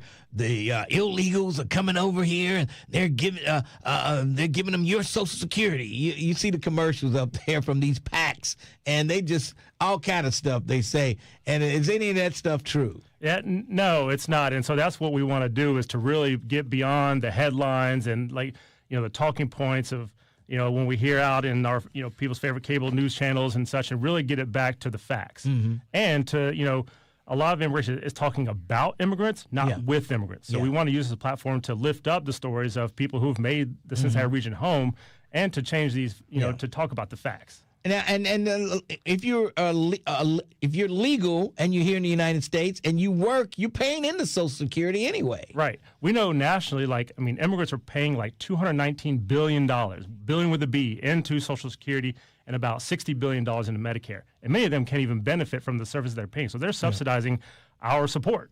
Okay. Without benefiting. And they're creating jobs. We know that, in 2023, immigrants found 1 in 5 new businesses in the U.S., which creates new jobs, new opportunities, new restaurants, hair, nail salons, things in our neighborhood that add vibrancy there. So they're job creators, not job takers. Yeah, and people think the government sets them up with a business when they come here. They got money. The government gave them money to start a business. And we can't get a business started here, and we were born here. Is that true? Does the government set these cats up with these BP stations and marathon stations when they come here? No, that's not. I wish it was. It would be great to have that support. But in many ways, and just recently, the SBA, the Small Business Administration, makes it so green card holders, before you become a U.S. citizen, don't have access to the key loans that they would need. So many federal and state grants are not available to immigrants that, they just don't have access. And they check that. So. Okay. What's the status of the Haitian immigrants now? They took their cards away. So what's going to happen with them? Are they gearing up? I know when they have to report for a meeting with immigration, they're giving them ankle bracelets now. The what do you call them?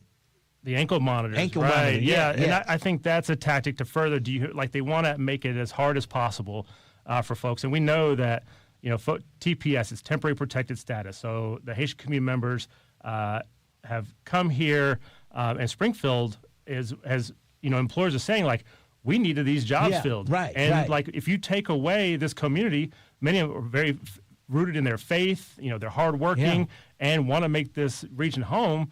that like if we lose that talent, who else are we going to hire? Yeah. So it hurts the businesses, it hurts the economy, and it's really stressful on the communities that are losing the temporary protected status. And who wants to get shipped back to Haiti? I mean, that place is it's a war zone now. Being run by gangs right now, and so it's like you would think that you're sending people back, frankly, to their death. When here they're contributing and helping and supporting to grow our state. So so you guys are gonna try to end all this myths that are out there and set the record straight. Is that what your main focus will be? That's a lofty goal. We want to start small. We want to start neighbor to neighbor. So we want to start at that community level where talk to your neighbors. You might have your neighbor talking about immigration, and so we want to give people the tools and the facts to talk about it, to give an opportunity to go out and meet someone that might have just opened up a restaurant, or there's a new pharmacy that's open and it's run by an individual who's an immigrant. So it's like we know that people are contributing to our neighborhoods and improving our health care and stuff. So it's really to start the conversation at that neighbor Because level. a lot of people have the feeling it's not my problem. They want to round them up and ship them back. I don't care. It's not my problem. So how do you convince a person that says that hey, it is your problem? I mean, immigration touches every aspect of our life. You may think, I don't know an immigrant, but if you go out to a restaurant, they might have prepared your food. Or if you have a loved one that's in the hospital, they might have prepared your loved one for surgery. So across the board, you might have come in contact with someone. We think about our fruits and vegetables. Who's farming our fruits and vegetables? Who's building the buildings that we're inhabiting? So I think you come across immigration touches our lives even if we don't think it happens directly. All right, DJ Key, you have a question for the guest. Yes, I do. Good morning. How you doing? The question I have is this. I wish I would hear more Democrats, and not only just Democrats, but people in general. I'd like to hear more people saying these things and asking these questions. All right, we have the immigrants. We want to get rid of immigrants. All right, the immigrants have been here working. They work for lower wages. They keep our prices low on things that we need at the store. All right, so we're going to get rid of them.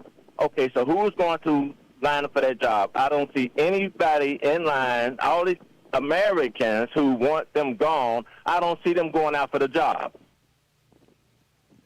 You sound like a bridge builder, which is someone who understands. And like you're right, and that's part of the thing we want to talk about. Like, sounds like you are getting you see through these myths, right? And I understand that's a fair question to ask. Like, and we talk about immigration as an economic imperative. Like, if we lose, like we were talking about with the Haitian community members, if we lose those community members, who's going to fill those jobs? So there's an economic imperative. Let me say one more thing, because this is all intentional. Actually, no one, I'm almost certain, a lot of people in the black community would have never guessed there's that many Haitians here, because they never see Haitians make it to the shoreline. They're always turned back. So some way, they've been sliding them in here, because Haitians never make it inside of here. So to hear that it's that many was very surprising. But now I saw at Walmart how the decline in Mexicans and the increase in Haitians. I saw that personally. All right, so I guess there was already a plan in place when, if they was going to start getting rid of the Mexicans or immigrants. And real quick, and not to take up too much anybody else's time, what is the definition of an immigrant? Because the way I look at it, a lot of people who came into this country, Polish, Italians, I mean, all of them can be considered immigrants. So do they all get to go? That's the thing. And like, we don't want to perpetuate the stereotype of the forever foreigner. Like, immigrants that have come here, immigrants defines people born outside the U.S. who now reside here. Now there's immigrants. Okay, that's the immigrant. So we're talking about a lot of people who came here to Ellis Island who are immigrants. Yes. So they get to go. They got to go, right? Well, by now, they came to Ellis Island. Probably by now they're legal or something. No longer allowed. But so are the people who came here from Mexico to other places. By now they're legal, but they still say they have to go. So I say if you got to go, you all got to go. Yes, I hear you. Maybe Donald Trump's wife will have to go back. That's right. Pack up. Got to go. All right. Thanks. Hey, thanks for your call. Unbelievable. But, people can see, if you're here legally, I think most people are okay, but they're making it so tough to get here legally, and if you're here legally, they're trying to take that away from you. Right. That's we often hear like, well, get in line. There's 70 different lines to apply for immigration. And actually half of the folks that have an immigrant background in the region are already U.S. citizens. They're naturalized U.S. citizens. So are we going to take away citizenship, like what the caller was saying? No. And so, half are already naturalized U.S. citizens coming from a variety of places. There's a growing African community, particularly from West Africa here. And yes, as you mentioned, Central and South America, and a growing Eastern European community. So we have people come from all over the world who are choosing this place because they see the great things that are happening here in the region. So, all right, let's go to Suitcase. You have a question? Well, I have a comment more to the audience. The guy here in Panama City at Margaritaville, they brought in some Guatemalans with J1 visas, and the citizens that work at Margaritaville was basically reduced to minimal hours. And they do that a lot here in Florida. And I know Trump has always talked about how he wants to get rid of immigrants, but these large companies like Margaritaville, they hire in these J1 visas and give them a contract for a minimum of 32 hours a week. And then the citizens that are from the area can't work or can't support their family because they're reduced to 1 day a week. Right, and that's really hard for individuals who, in this example you're talking about, where they have lost, and I can't speak to that particular case, but we hear this sometimes where there's, oh, well, I lost my job because an immigrant's here on a certain visa. But we know, and data shows that, actually across the board, when you look at different industries, not only do immigrants on visas maintain the same level of wages, but actually increases. Now, of course, there's cases like the one you're describing, but across the board overall, it's actually a net gain, not only of individual wages, but also of job creation that's happening.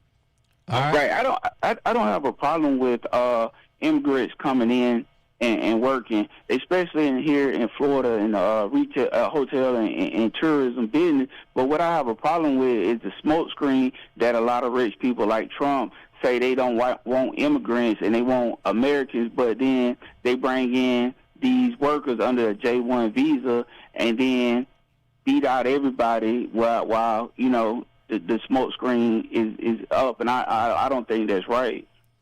And that's what we want to try to find is a solution. How do we work with folks? It's a both and, right? How do we work with community members born here, support them with jobs, but also to understand that, as newcomers come in, to welcome them as well and create pathways for everybody so we all prosper and share. All right. Yes. Okay, all right, Suitcase, thanks for your call. Did Tony want to talk to the guest? Okay. Hey, Brian Wright, thank you for stopping by. We appreciate it. And this dialogue needs to continue, and you guys will be so what are you going to do? Just pick a neighborhood and just go to community council meetings? How are you going to connect with the people? All the above, right? So there's kind of three levels. We'll host community events, and there's already a lot of great events already happening. So we want people to get out of their comfort zone. There's a lot of great activities, like AfroFest just happened a couple weeks ago, Asian Food Fest. So those are big, large events. Yeah. But also in smaller community events, we want to be able to work with, leverage this platform to help support those things that are already happening. And we'll host a few events, and you can go to our website, and we'll have those events available. What's the website address? It's n2nmovement.org. So n2nmovement.org. Okay, sounds good to me. And keep up the good work, and let's try to keep those Haitians here in the United States if we can. Yes, All right. Hey, Brian, thanks for joining me this morning. Thank you. All right, let's take a break. We'll come back 12:30. The Buzz. 1230 The Buzz wants you to buy Black 513. Black Americans have over $1 trillion in spending power. We encourage you to buy black, not just one day, but every day, 365, 24/7. Go to thebuzzcincy.com and check out our Buy Black 513 page, where you can view a directory of black businesses right here in the 513. All black business owners, we're looking for you. Get featured right now. Go to thebuzzcincy.com and click on the Buy Black 513 banner to find out how you can be featured and expand your reach over the air and the internet. Let's buy Black 513. 1230 The Buzz. Network for Hope is hosting our Live Healthy and Move Health Fair August 22nd from 11 a.m. to 2 p.m. in Forest Park. It's free, fun, and open to everyone. We're providing free school supplies on a first-come, first-served basis to those in need. With health resources, food trucks, dancing, and Ohio's largest ninja obstacle course, this event is fun for the whole family. So join us August 22nd at Central Park in Forest Park. Remember, it's completely free. Learn more at networkforhope.org.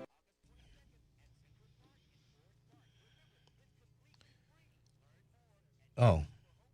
Oh, okay. I'll wait for the next commercial. Yep. Yep.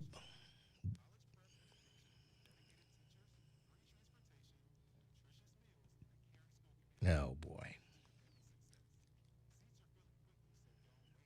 They get here and then they call Black Americans lazy. I would have asked him about that, but you should have been on here earlier there. Assalamu alaikum, Brother James Muhammad.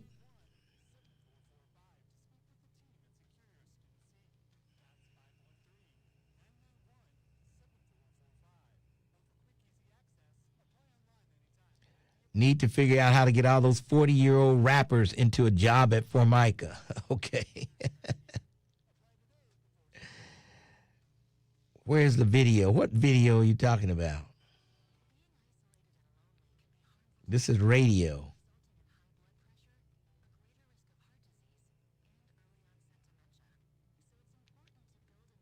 Hey, that's on my 1.5 hour segment. I'm going to bring that up. I talked to Iris Rowley last night. She's not happy about that shooting. And I really didn't know because Sunday, I did most of Sunday sleeping, resting up. And I never did see the press conference. They showed his picture on it, but I didn't see it on the news. And but it was a black man that they shot. The guy was trying to get up, and they shot him again, So I think it was, and I said this yesterday, even though it was a white guy, I thought it was just, you didn't need to shoot him again. You didn't need to take that extra shot, is what I'm saying. They didn't need to take that extra shot.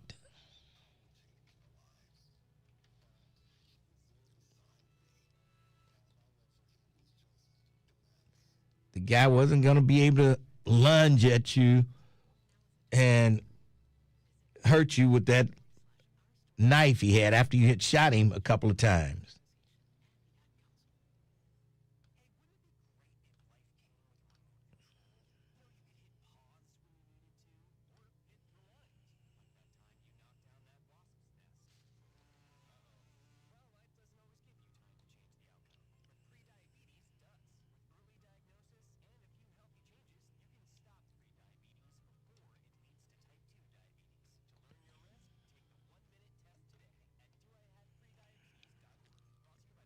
The Phoenix is going to open again. Okay.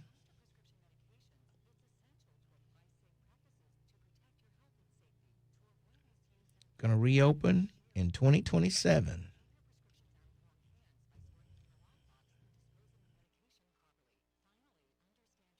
Learn more at awarerx.org, a public service from the National Association of Boards of Pharmacy Foundation.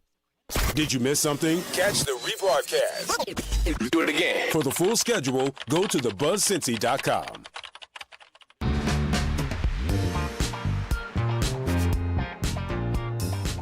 .1230 WDBZ, the Buzz of Cincinnati, your talk station. Lincoln Ware with you. And coming up, we got Ray he calls when the guest is leaving. I guess he had to maybe change some Pampers or something. I don't know. But he waits until the guest leaves and then he calls to talk to the guest. Unbelievable. Well, he actually was calling in right when you were wrapping up. Oh, when I was wrapping up? Okay. Yeah. All right. Well, you should always call when the guests first get in here and make sure you get in there before we wrap up. But I mean, people actually think, who is it? Twin thinks when they come over here, they get a a bank card or something. And they did that for some people in New York and maybe Chicago, but it was in dire need, and they did that in New York. But it doesn't happen often. No city's going to give somebody a card with money on the card to go and buy whatever you want to buy. That's not going to happen. It's not happening. So there you have it. He'll be on my TV show this weekend, so I'll ask him that question about those debit cards that, people think that they get. I'll ask him about that on the TV show, and you can catch him Sunday morning, 6:30 on Star 64. Yes. All right. Let's go to Perry Ward. Perry Ward, how you doing? I'm all right, Lincoln. How about yourself? I'm hanging in there. What's on your mind, Perry? Hey, Lincoln, one thing I wanted to say is, they get ready to dedicate the Martin Luther King statue. Okay, when is the dedication? The 22nd. Okay, 22nd. From 11 to 3. 22nd. Not somebody said they was putting it up today, but okay, the dedication is the 22nd. That's Saturday, right? Yeah, I believe so. And it's from 11 to 3 up there on the corner of Martin Luther King. Okay. And, next to the AutoZone. Right. That lot. Yeah. And then another thing I wanted to say was, I listen to you and how, your partner all the time, man. And it's just a pleasure to hear y'all and, and the information and service you provide to the, communities and, Well, yeah, I mean, we bring information in from time to time. It's not all crazy talk. We do mix some information in there also. And I'm going to let you go because I know you got a lot of callers, but let me tell you, I'm a licensed plumber, and, they tear up the grass, they tear up the trees, they tear down the houses where the gutters and downspouts are tied into the downspout leaders, which overwhelms the system. Mm-hmm. And with all these millions of dollars we pay for taxes for these sewers, you can't take away God's grass and his trees. I mean, where the water going to go? It's going to go back to where it came from. So I feel like once they tear down the houses and disturb the soil and stuff, maybe they need to plant some grass or something as a retainer to suck up some of this water. Yeah. Because they're tearing up all the trees and putting down concrete and asphalt, and the water don't have nowhere to be absorbed into. Yeah. Well, all right, then, Lincoln. We got to do some serious work with our sewer lines here in Cincinnati area for sure. Yeah, I'm kind of mad at all that money we've been paying now. I see my bill and I be saying about these sewers and then everything backing up, but that's pretty much the reason why. Because like I said, the water and the grass and the trees soak up the water. You put down concrete and asphalt, where the water gonna go? Right, I hear you. All right, then. You have a good one. Thanks for your call. And if you have to pay for water, remember, we're not free. According to Al, if you have to pay for anything, he says, you're not free. I've never heard something so crazy in my life. Boy, I tell you, unbelievable. Unbelievable. The mindset of some people. Ray, how you doing? Lincoln B. What's up? I want to hit your guest up because I had a question for him. When it comes to these immigrants, these Haitians, who's the largest? I don't know if you know this or not, but who is the first, second, third largest company that hire these immigrants? I'm not sure. I don't know. In Cincinnati or throughout? A company like Walmart or Kroger. Okay, you're talking about in the country. I have no idea. Yeah, but wouldn't you think that a lot of these Fortune 500 companies hire a lot of immigrants? Well, a lot of the farmers do, I would say. I would think the farmers would hire more than any company. Yeah, well, you take warehouses and farmers. What'd you say? Warehouses and farmers. Yeah, probably. But what about these roofing companies? Because when you're building new homes, you don't see black folks on there on the roof. You don't see white folks. You see Mexicans. Yeah, you do, and they can do it fast too. Yeah. Man, are they fast doing that stuff? They put that stuff up like today. I mean, they are fast doing that stuff. They really fast workers. Yeah, and what these companies are doing, Lincoln, you think like if you hire a company, ABC company, right, American company, say like Blue Ash Roofing, they don't have blacks or whites up on these roofs. They subcontract to these Mexicans. That's how they can take advantage of these Mexicans, because these immigrants, Mexicans, they can't get a license. Yeah. And their prices are cheaper, too. I tell you, I've had, some Mexicans come out to give me an estimate for stuff, and I've had even a black person come out and give me an estimate for something, and the Mexicans were way cheaper than the black guy. I wanted to give my business to the black guy, but he was like thousands of dollars more than the Mexicans. Yeah, but the only thing is, Lincoln, because I had a roof put on my apartment building not too long ago, and a Mexican, they said, I'll put your roof on for $6,000, right? Mm-hmm. And then I got just a regular American company, because they're, they got insurance, and if anything goes wrong a couple of years later, you know where to find them. Yeah. That roofer charged $13,000. Yeah. So you go from $6,000 to $13,000, right? Yeah. I know. I experienced the same thing. Yeah. Yeah, and that's how it is. So these roofers, American roofers, they take advantage of these Mexicans because they don't have insurance. The company has insurance, but these Mexican workers don't. And that's how they say it. The whole bottom line is, a lot of these Fortune 500 companies could have put pressure on Trump to just leave them alone, because now their cost is going to go up. The American, you take Amazon. I'm sure Amazon have a lot of, immigrants working for them. Mm-hmm. So the CEO of Amazon, who was at Donald Trump's inauguration, I'm sure he could have put pressure on Trump. Say, hey, you messing up my business. Yeah. So a lot of these Fortune 500 companies could do more than what they're doing. Threatening, just I don't know. Trump got them. How do all these Fortune 500 billionaires are in Donald Trump's pocket? Yeah. They made their millions without Trump. They made their billions without Trump. Yeah. But now he's going to make them seem like they can't make any more without him. You know what I mean? So, Lincoln, it's a shame how greed. And when did it get to a point where, Americans, don't give a damn about poor Americans? Yeah. Well, I think it's always been that way, the have and the have-nots. Yeah, it's greed. What was the one guy said? Greed is good. It's not good for everybody. That was Wall Street. Yeah, Wall Street. All right, Ray, I got to run. Thanks for your call. All right, Lincoln. All right, that's Ray. And, let's see, the black guy did put, I have a rubber roof over my garage. The roof is rubber, and I did have a black guy do it the first time. And now it's almost time to get it done again. And I saw some Mexicans put it on the rubber roof down the street. I had them come down, and they gave me an estimate. Then I had not the original black guy who put it up, Brother Cush, but this was another black guy that had a business, and he wanted like $5,000 more than the Mexicans did. So who you think I'm going with if I have to? But, I'm not at the point where I got to get it on right now.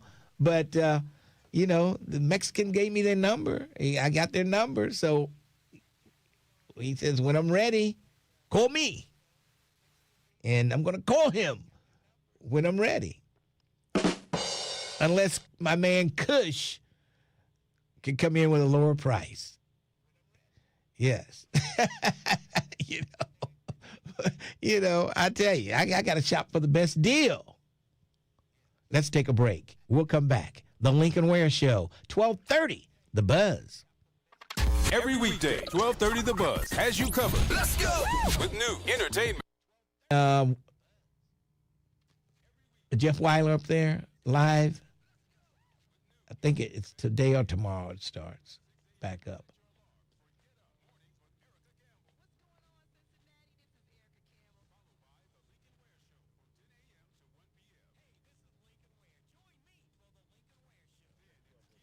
Okay, 12:45. Okay. I knew it was starting today or tomorrow.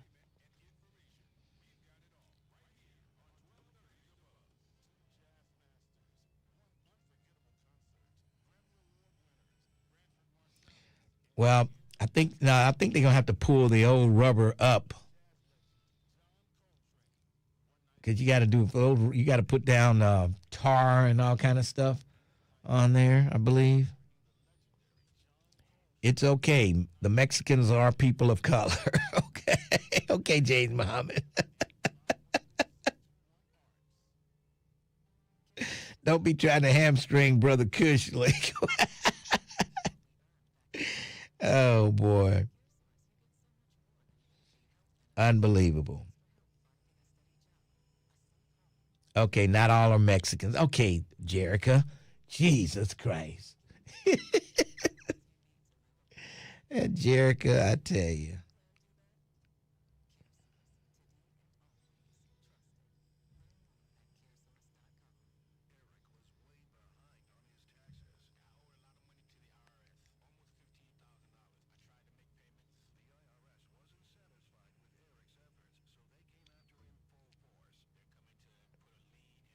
Never heard of a rubber roof, though. Oh, you haven't?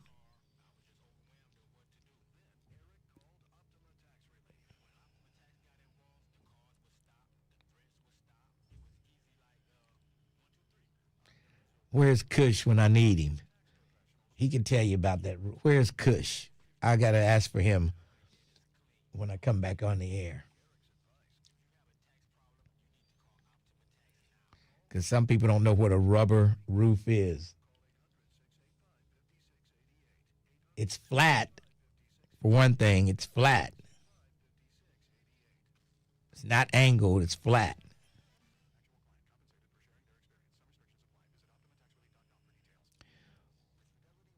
We advertise for blacks on this station all the time. We have that. We name 3 black businesses. Haven't you heard that commercial where we give you the name of 3 black businesses I think we change them out maybe every month or every week. I know he does good work. He I can say he was the first one to do it, and it's still going. It's no leaks yet, but I think it's coming soon.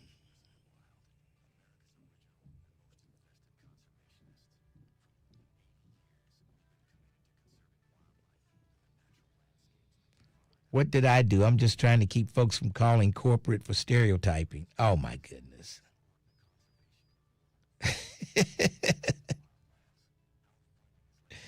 Well, the Hispanics that have done work for me have always done a great job.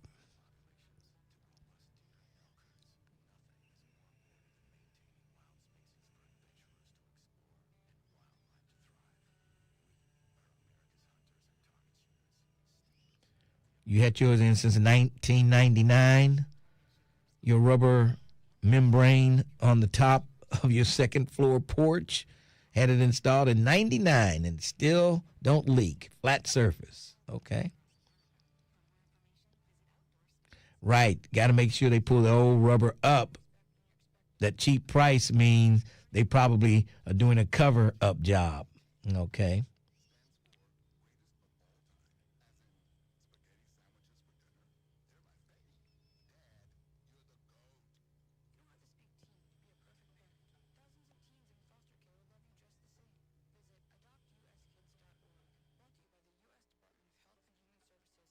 Like the views of Urban One Incorporated, Radio One, or any of its subsidiary companies. You're listening to The Lincoln Ware Show. Unbelievable. On your talk and information station, 1230 The Buzz.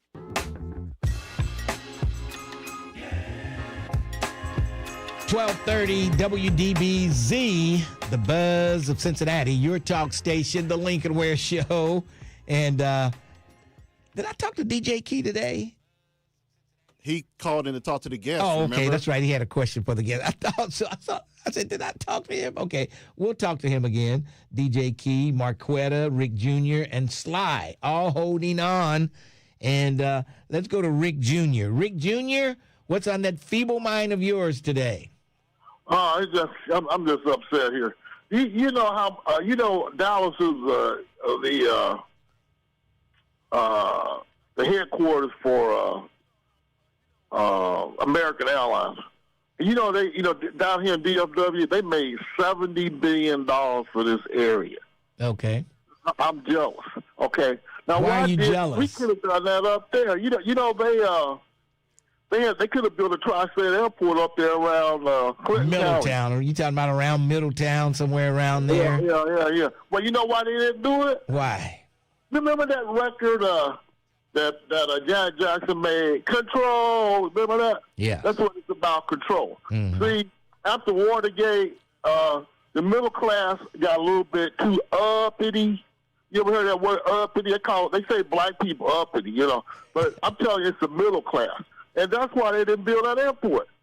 So they had to put the middle class back in check. Yeah. The rich, I'm talking about the rich folks. Well, I don't know the reasons why. I think it was money more than anything that they couldn't. That's what I mean. I thought an airport that covers Dayton and Cincinnati, somewhere around Middletown area would have been great. I thought. I mean, but it would have taken a lot of money to make that happen. A lot of money.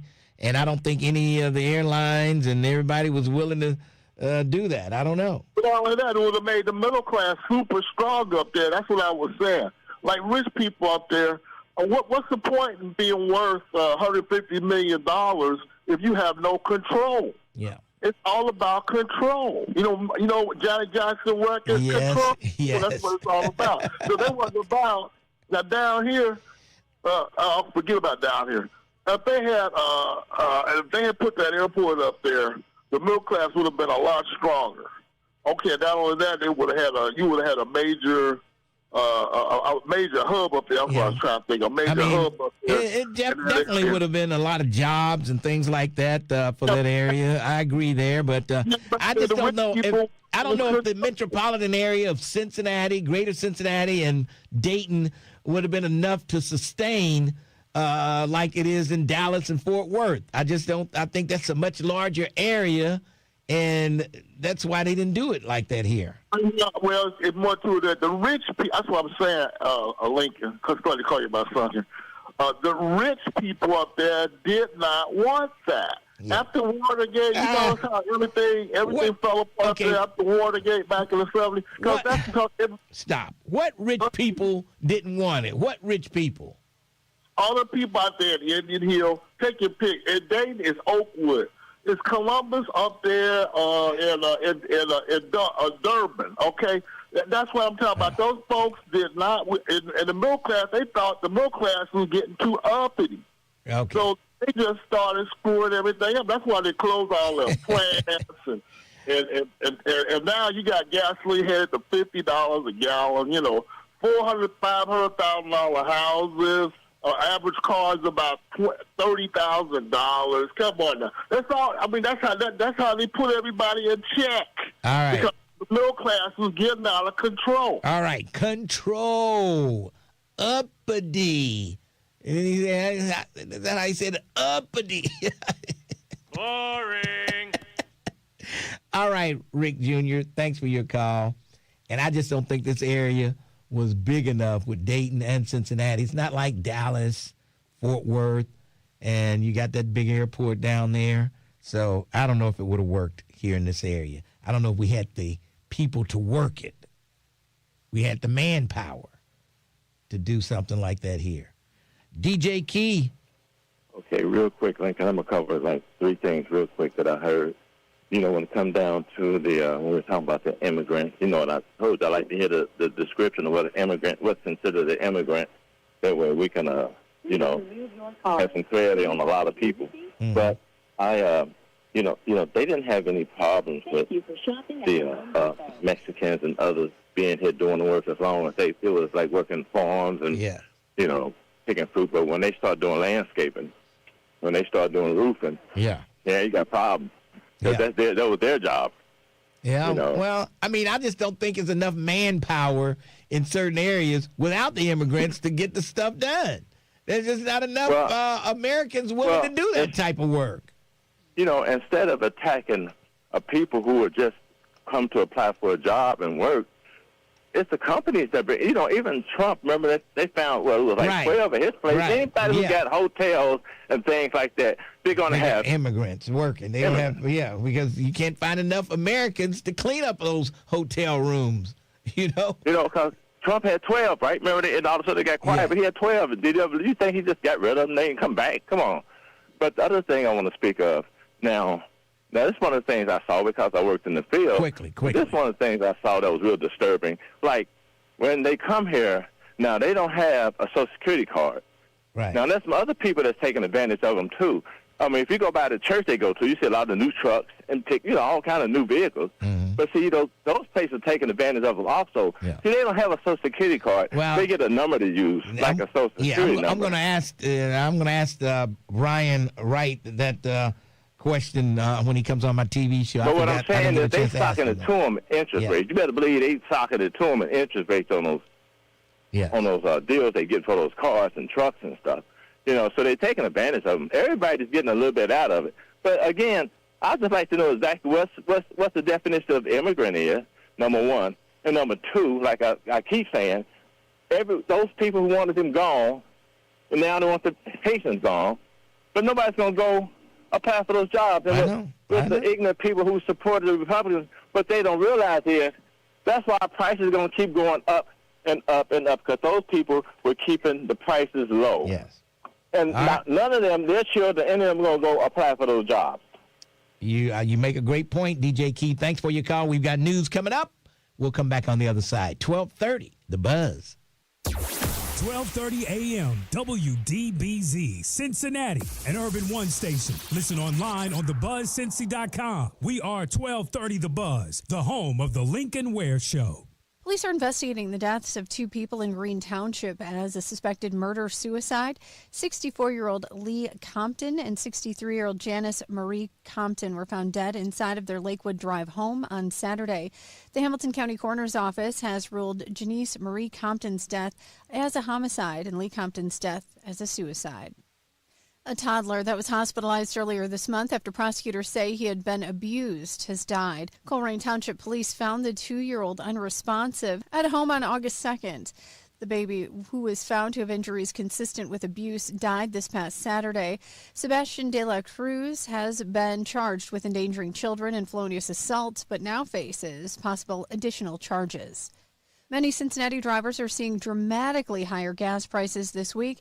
AAA reports the average price of regular fuel locally is now $4.06 per gallon, 29 cents per gallon more than the price just 1 week ago. The average cost of a gallon of regular fuel in the state of Ohio is now $4.17 per gallon, 27 cents higher than it was last week. I'm Heather Pasco on 1230 The Buzz. The voice of the community. We are 1230 a.m. The Buzz, your talk station. 1230 WDBZ, The Buzz of Cincinnati, your talk station. Lincoln Ware with you. And let's see, we got Marquetta, Sly, Sharon, and Sandra all holding on. Marquetta, what's going on? Hey, I just want to give a shout out to Cincinnati. Y'all have been looking so good on social media. I have been so proud. I wanted to thank the communities that had their block parties. So Avondale, Evanston, Westwood, Bond Hill, Mount Airy, all of y'all really just showed out. And if nobody else tells you, I appreciate you. All of your events seem to be peaceful, maybe except for that Bond Hill one. But in general, y'all showed that you could come out in unity and be peaceful. All right. What happened in Bond Hill? Somebody started shooting. Oh, boy. Okay. On Yarmouth or something like that. But in general, I mean, you had to have at least 200 people per community come out. And I'm talking from what I'm seeing, kickball, volleyball, water fights, just general community. Yeah. Cincinnati is in one of the last white belts, where white people have those communities where there's no people of color. Ohio is one of those belts. Generally speaking, the rest of the country has a large diversity. Mm-hmm. Well, it depends on what part of the country. You go like North Dakota, South Dakota, You're not going to find any blacks up there, Harley, for sure. Well, blacks aren't the only diverse population. Well, you probably won't find migrants coming in. Many Hispanic people either up in those places. I don't know. So why is our unemployment the way it is? I don't know. There's more jobs, seems like, than people. But I don't know. I guess some of the jobs people just don't apply to get. I don't know. That's what makes the unemployment. I know up in Springfield, it looked like a ghost town. Yeah. You go to Springfield, and I couldn't imagine what their tax base is going to look like, kicking out all of those willfully and gainfully employed Haitians. You know, when I talk about Haiti, I have a big attitude about it. You know, we've talked about it over the years. The Democratic Party need to hold that L, because when that earthquake happened and all of that money was given to them people, you know, you had Bush Jr., who we used to hate Bush like you hate Trump. Yeah. And I can remember you arguing against some of the points that you make in the day. Because what do you have against universal Medicare? What do you have against Medicare for all? Well, first, they got to get enough doctors to treat the people. We don't have that here in the United States yet. We don't have enough doctors to treat people. I mean, and if you're kicking them all out and sending them back to their country, that ain't helping either. But, I mean, in regards to socialism, communism, and all of that, we're right back where we were when George W. Bush Jr. was in office, and we was screaming, Occupy Wall Street, we are the 99%, we deserve health care. We are right back to a fascist government going into other countries, starting wars for no reason. That has nothing to do with you getting water in America, them bombing Iran. That ain't got nothing to do with you.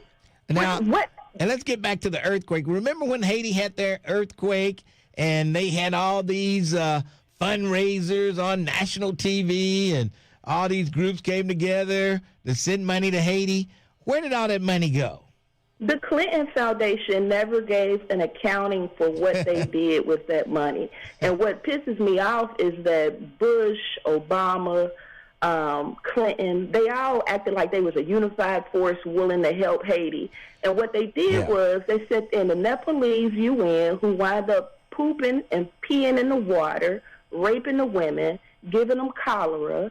And then the biggest issue with the 2016 election and why Hillary Clinton couldn't get in was because of the Haitians talking about that. And, you know, we pushed back because we so Democrat, Republican identified, but we're not looking at both of these racist parties and what they are doing to us globally. You know, it's just really surprising also that I'm not hearing as much criticism for, like I was saying in the chat, Penn State University. Oh, they got 14 people with cocaine trafficking charges on one of those fraternity. two fraternities, and man, they were even getting the pledges to package the cocaine and everything. The pledge, you pledge for the fraternity, you end up packaging crack and cocaine. They was cutting up keys of cocaine. Keys of cocaine, that's how you pledge it. And I just can't understand where is the outrage and the concern for stuff like that, but we can spend hours on the bonnet. Oh, my God. Oh, gee. I mean, what? Okay, we can be outraged over that. What the hell can we do about them trafficking cocaine at Penn State? What the hell can we do? But we can do something about bonnets. We can't. Why do you have to do? I'm not going to get into that. That's a long conversation. Please not. I just wanted to, again, give a shout-out to my city. Look, you need to get some younger people involved. Skylar Blatt, do you know who she is? Skylar, I've heard the name. Who is she? Lantana, do you know Lantana Way? Where do you get these names Skylar from? Blatt has been a social media influencer since she was 15. She got a gold record with Chris Brown. Yeah. She is a local rapper in Cincinnati. She deserves to be on your show. You need to hear from young people in the community. Lantana Way got a I'll Hustle, No Luck. His song's been a Cincinnati staple for the last 10 or 15 years as well. I mean, my audience is not into the rap. I'm trying to tell you, if but you want they need voters, to go to the Wiz and talk to the voters, Wiz. No, sir. They need to talk. those voters that you are missing, that you need to reach out to, are in their age group, and they have the influence. We have to stop thinking that urban radio is going to address our political issues. You are a real person. I can call and talk to Lincoln Ware and get on your nerves all day. I can make you ride the goat or cross the hot burn and stand. That's for sure. I hear you. Marquette, I got to run. Carter, Black, and Lantana on there. And again, Cincinnati Hoods, I love y'all. Y'all did A1 good. It was good to see y'all be peaceful and unified. Thanks for your call. Has anybody seen the white boys fighting down on the banks over the weekend, I think it was? Man, they were going at it. And you haven't seen a peep of it on the news anywhere. But those cats were going at it. I mean, it was a knockdown, drag-out fight between two white boys downtown. Yes. Oh, boy.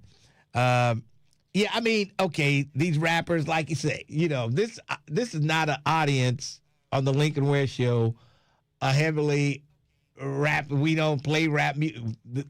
The Wiz, they interview people. They interview people every day on the Wiz, and I think those rappers would be best suited over there.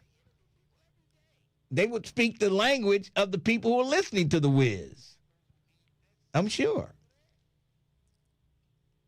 Nothing against them, but hey, they can come over here too. I'm not going to keep them out, but I'm just saying, I think they would be served better by going to the people who listen to their music and who even know who they are. Hell, I didn't know who they were. I'm sure a lot of the people on the chat didn't know who they were. Yeah. I don't know. I'm just past that phase there of knowing who these rappers are.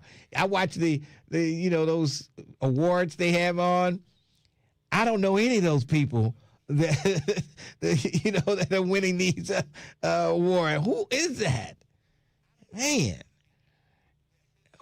Now, on the Grammys last year, there was a young lady from England or somewhere, London, I think she was from. She won the Grammy and for Best New Music or something, and she was really good. And I can't think of her name. And I think Oprah even did something with her. But, I can't think of her name, but she won the Grammy for Best Female New Artist or Best New Artist or something like that. And she was from London. Can anybody tell me who that was? I don't know. Maybe they can. Maybe they can't. Okay. Skylar Blatt has look up her. She has a gold record with Chris Brown. I started listening to Mr. Ware at 26. Okay. You start listening to me when you were 26. All right. I wonder if she's going to perform when Chris Brown comes here. Will she do a song with him? I don't know. I don't know. All right. Let's see. Let's go to Sly. Sly, how you doing? Everything, brother. How's it going? I'm hanging in there. What's on your mind? Hey, I got at least one possible answer for Ray. But before I do that, I'm going to tell you, this past Saturday, we had something up here called the Woodward Dream Cruise. And I came across a car, Lincoln, that you probably didn't know existed. Okay.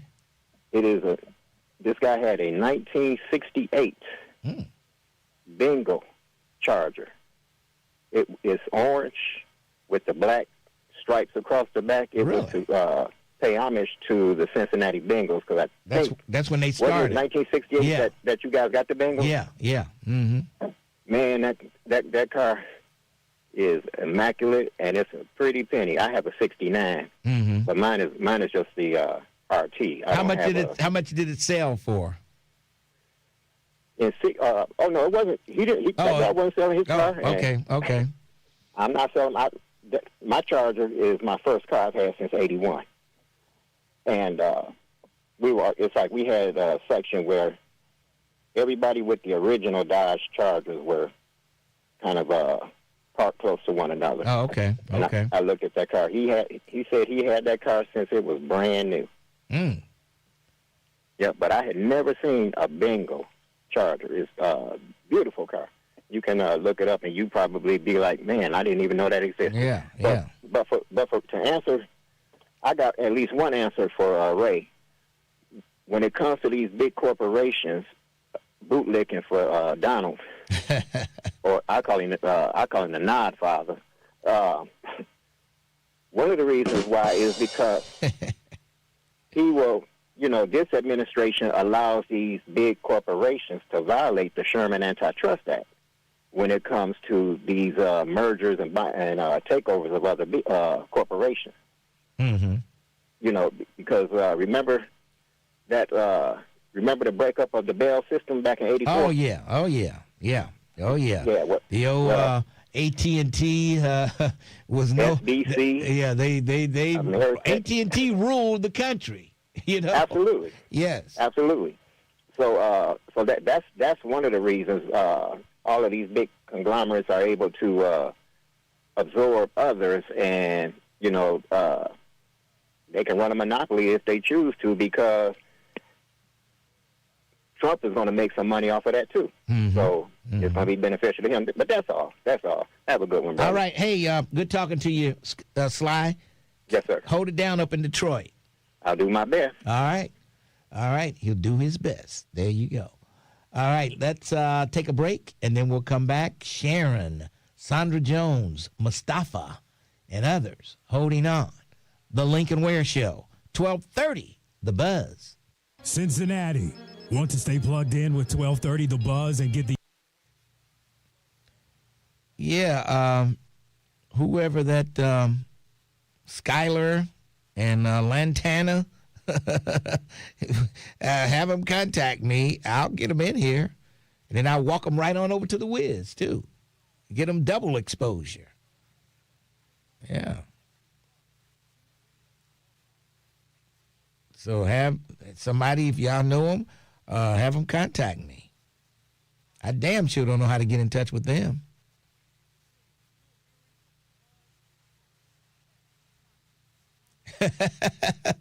Brent Beard said, I didn't know who Little Scrappy was. I didn't either until Tierra Powell brought him to town.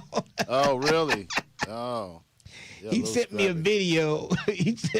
Oh, that's right. I forgot. I never heard of a Little Scrappy. Who in the hell is Little Scrappy? Thought that was one of Ray's daycare kids. The lady from London you were talking about, was her name Ella May? No, not Ella May. This was last year she won. Ella May won maybe 2 years ago, three. Okay. This was the last Grammy. And she had a great song. Man, she sounded really good.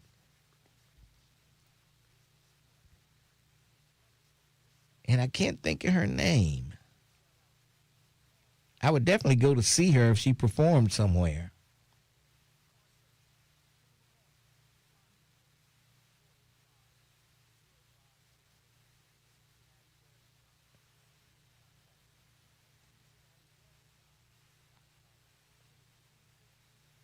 Yeah, when is he coming?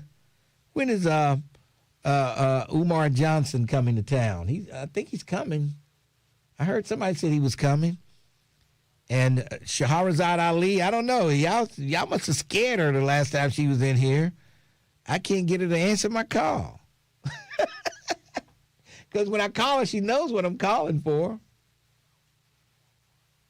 Yeah. Let me just hit her up right now. Apparently, Umar is coming Thursday, August 20th at 6 at the Hyatt Regency. Oh, Thursday. Yeah. Okay. Well, whoever's bringing, I wonder who's bringing him in. Who's bringing him in?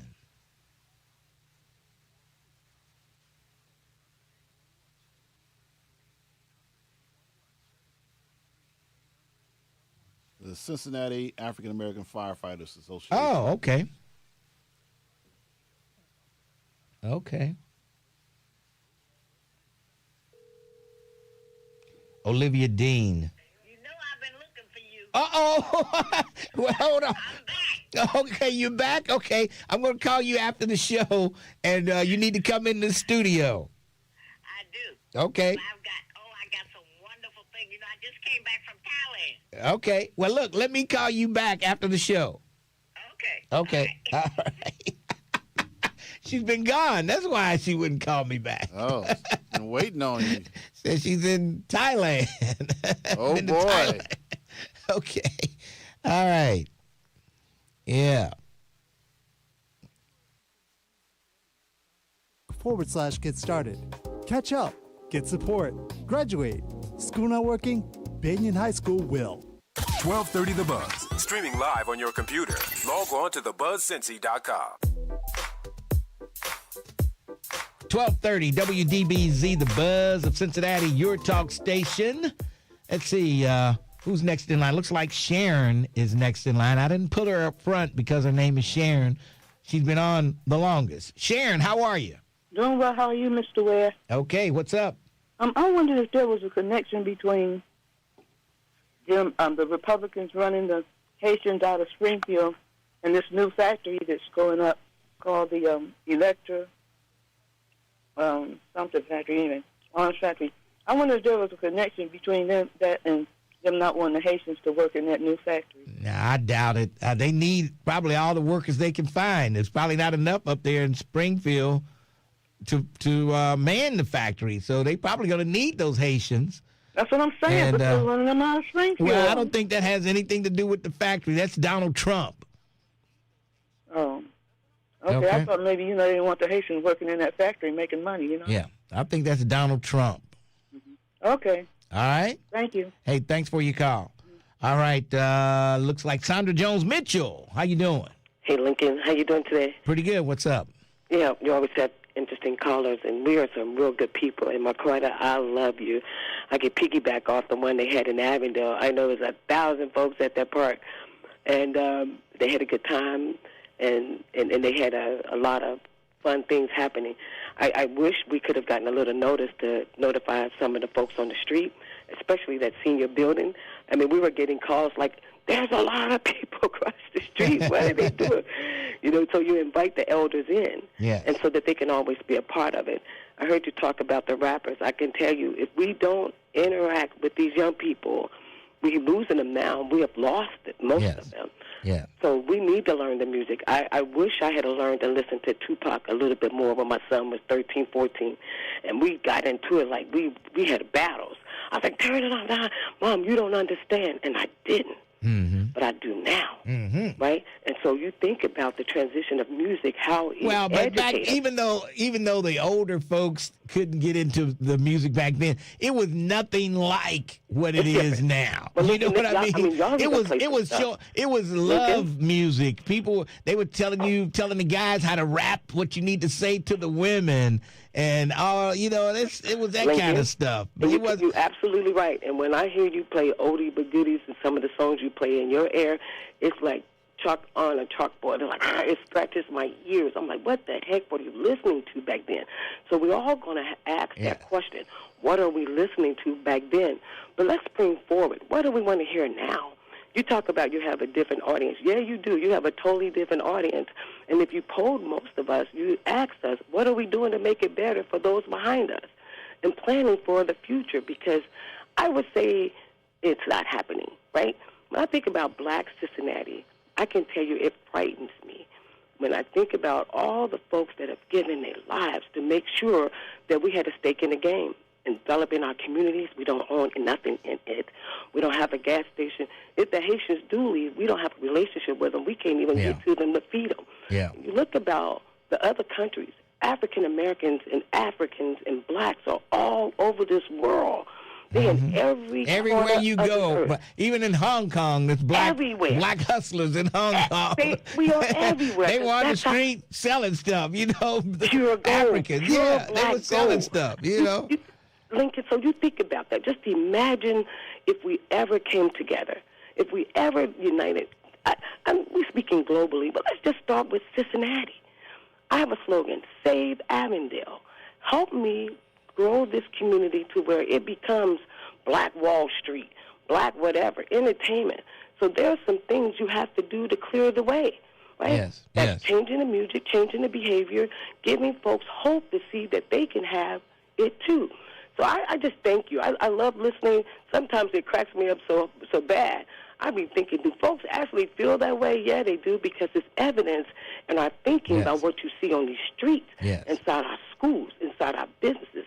These seniors are suffering out here, and we're not paying attention to what we could be doing. So hats off to the Black Family Reunion, Tracy and her team. If it's nothing else, if folks don't even think about nothing else, think about the name itself, the Black Family Reunion, and start within your own family. Right? How are you growing your trees and leaving legacy? So I thank God for Venetia Finch, my niece, who's taken over SOAC. She's supposed to come on. She's coming on the show in the next day or two. We should be supporting that organization with our dollars, our time, and our energy. I think about the perseverance of making that organization what it is today, and believe me, I pat myself on the back every day. I don't wait on others to say, you do a good job. But I also got to credit it to your Lincoln Ware show, because I meet at least 10 to 15 people a day that recognize my voice and say, you're a Sandra. I'll be like, it depends. You know, I can't even hide from it, but they know what I stand for.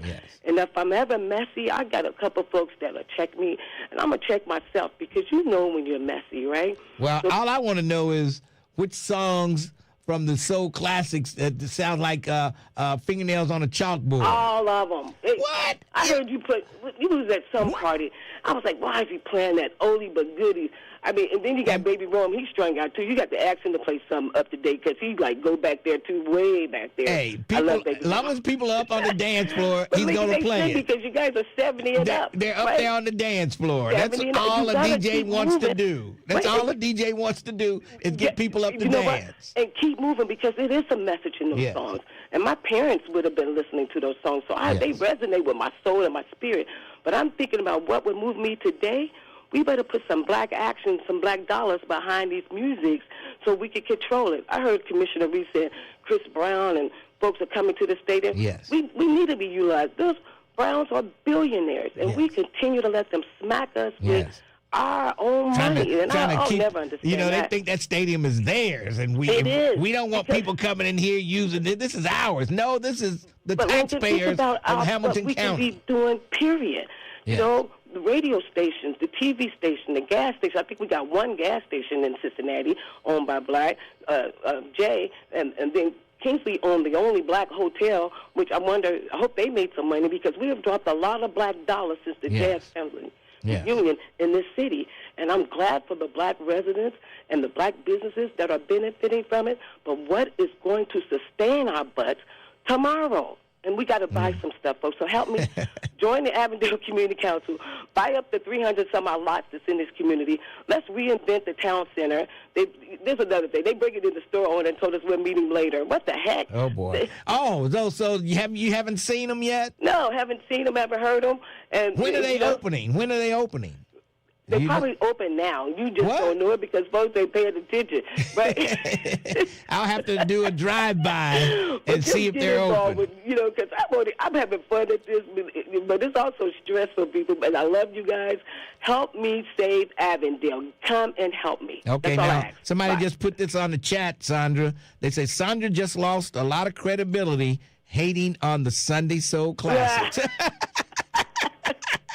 But play some Whispers. Let me see who else. I like. We play Whispers. You do, but it's like one in every 8th song you play, I can say, okay, I like that. How old are you, Sandra? I'm old. I'm 65. Oh, boy. Did you even listen to radio when you was My mom growing and up? Dad played records so much they burnt the colors off the You album. should know these songs, and you should be able to sing along with them. Yes, but some of them are depressing. It makes me think about what blacks should have been doing so we could have something now. Those songs should remind us what we ain't doing and what we should be doing. If you're going to dance to I Had It Through the Grapevine, do you own that grapevine? Have you seen my woman? Are you married and committed to that woman forever? Divorce rate is high. We got every disease there is. Boy. Give me a break. And I love the Lincoln Ware Walking Club. I saw your commercial on, the smoothie place. People come out and get healthy. We walking to be healthy. You're talking about the black doctors. Where are they?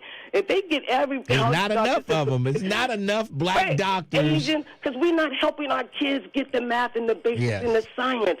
If we start when they're babies and younger, every kid's cell phone should be locked up for the school year. I'm sorry, unless it's an emergency.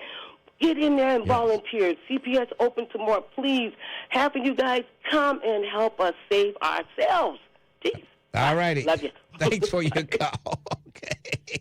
Oh, boy. Somebody said, how old is she? 65? And she's hating on the soul classics?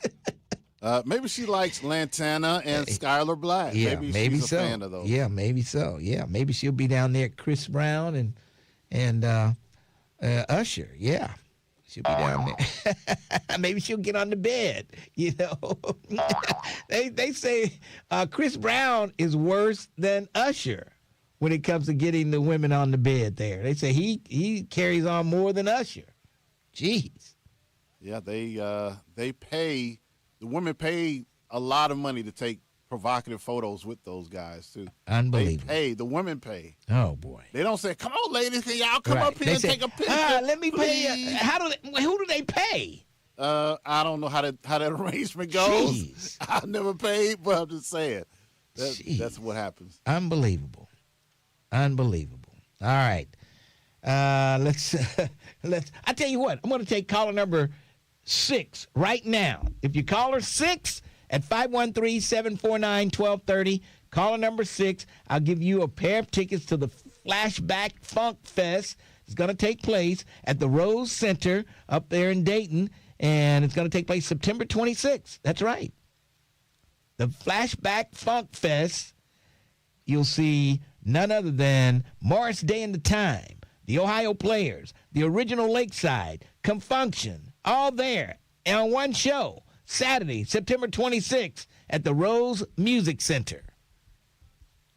Caller number 6, 749-1230.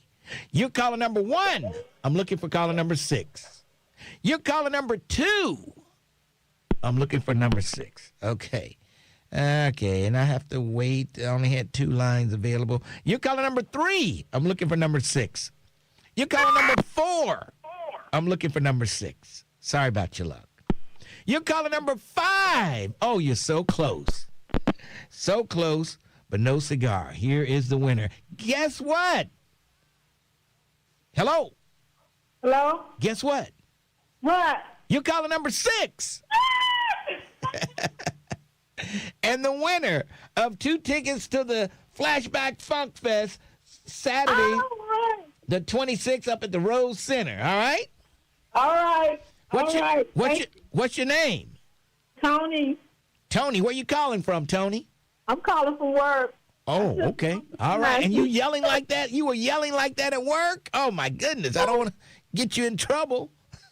I know, right? I was so excited. I kept saying, I'm going to get those tickets. Well, Tony, you got them. What station just made you a winner?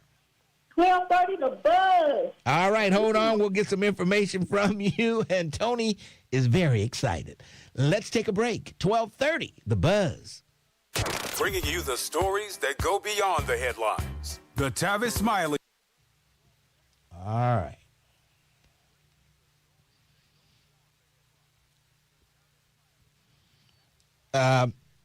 No tickets for Usher and Chris Brown. No. Oh, boy.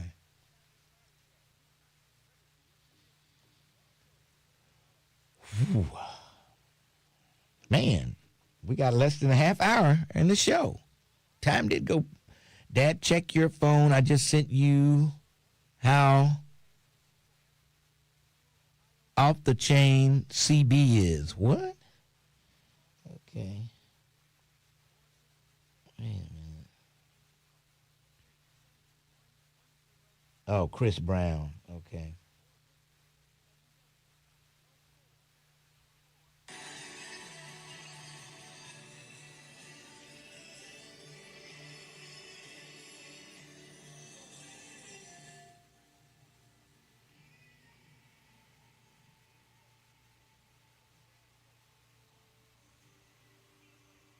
Whoa. Oh my God. Jeez. Oh, jeez. Dag.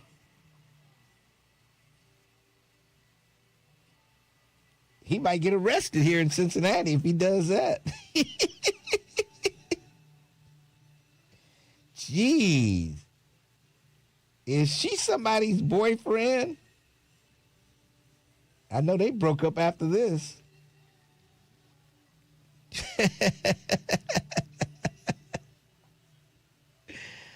Oh, boy.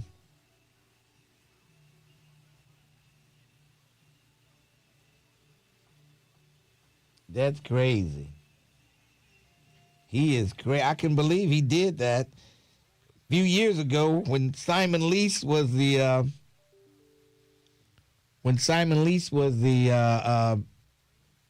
prosecutor here in Hamilton County. He would have been arrested for that. Jeez.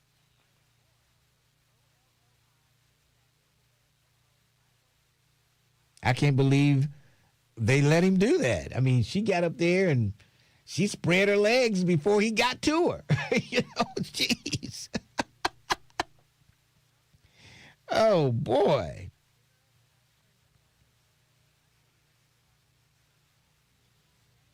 Man.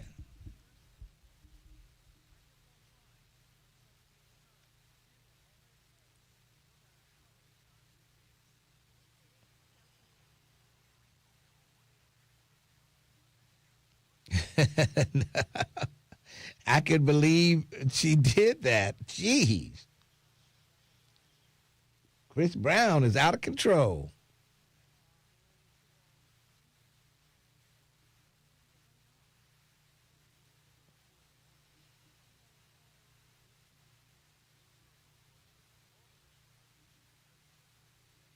Yep, if her dude was there with her, he ain't leaving with her after that.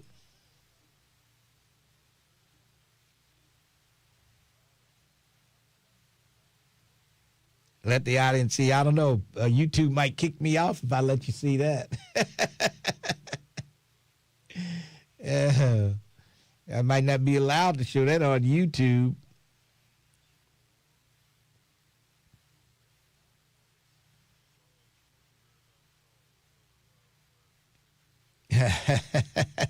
Concerned citizens. Sister V, would you like to share that? Just asking.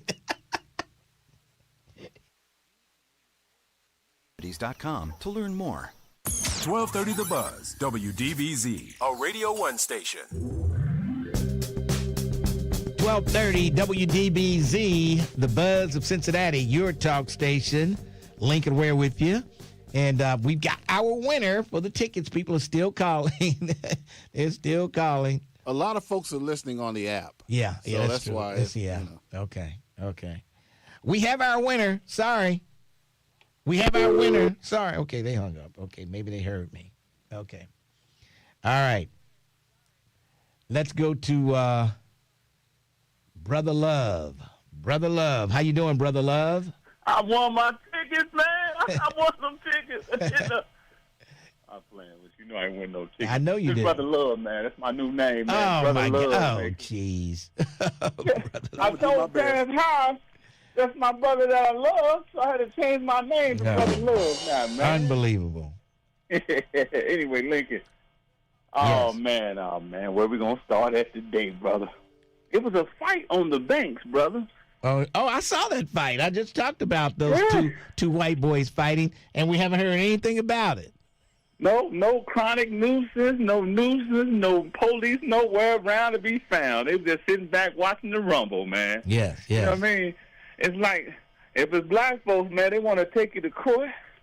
They want to lock you up, put you on probation and the box at the same time, Brother Lincoln. Ain't that something, man? That's crazy, man. Don't forget, Lincoln, August the 22nd, Martin Luther King revealing the statue up there, man. They're going to have it real nice laid out there, man. Right there in the corner of Reading and Martin Luther King, right? 3100 Reading Road, brothers, from 11 to 3. Yes. That's the revealing going down, man. That's going to be nice. They even got the metal barricades that nobody can run up in there. Oh, okay. With no car, yeah, man. Well, that's good. Because you know that would happen. Oh, the Black Family Union, it was nice. It was nice. But I think I love Tracy Artist. They did 2 years down there. Let's do 2 years in Bond Hill. Yeah, I think they got to move it back up.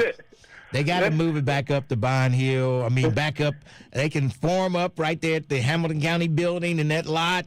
They can form up there. But then I don't know where do they go from there, though. That's the only thing. But they go from there, they go out Red Road, go on one of them side streets, hit 2 streets, then come back to the location where Corinthian Baptist Church is. And see, I don't know if you're going to be able to close Reading Road down that long, unless you can set up some kind of detour. Maybe they could go down to Paddock or something. I don't know how. I don't know if they could close Reading Road down for that long. They can do anything, but they close Flying Pig down. Well, that's true. That's true. That's true. Come on, man. They can close anything down, brother. It's just we gotta request that. I mean, because don't get me wrong, because people was calling me. Seniors was like, baby, you know what the parade gonna be at, baby? I said on the bank, it's gonna be too daggone hot down there, baby. I can't take that. It would be the same temperature in Bond Hill too. I mean, that's not the issue. The issue is it's in the community, the neighborhood. You got a built-in audience. It's hard to get people to come down there just to watch a parade. I don't know. Right. But then, or they can do this. They get 3 buses, metro buses, and load people up and bring them down and take them back. Either one, you got either option. I don't think people are not gonna say, "Oh, let's go get on the bus." I don't think they're doing that. You need to bring the parade to the neighborhood. You had options. You know what I mean? But Lincoln, I was listening to Dick Gregory yesterday, man. Yes. This is what he said, brother. He said, "What's dangerous when the universe pick you?" And when you put on the magic glasses, there are rules that go with them. You can never take them off. You'll never see things as they're supposed to be. You see things as they are, and you can never force nobody else to wear them, Lincoln. Because if you wear them, it's what you see through them. You see what? Awareness, truth, consciousness, and the ability to see what other people may not want to see. I was like, whoa, that's deep, Lincoln. That's deep. Yeah. For example, let me give you this one, Lincoln. I'm going to sum it up real quick for you, Lincoln. This ain't Bible study. Thank you. Two people can stand in the same neighborhood, right? And they can look at the same building, and they see 2 completely different things. One see abandoned property, another see displacement, neglect investment, lost opportunity, and a community that deserves better. The difference isn't always what they're looking at, is what they have learned to see for many years.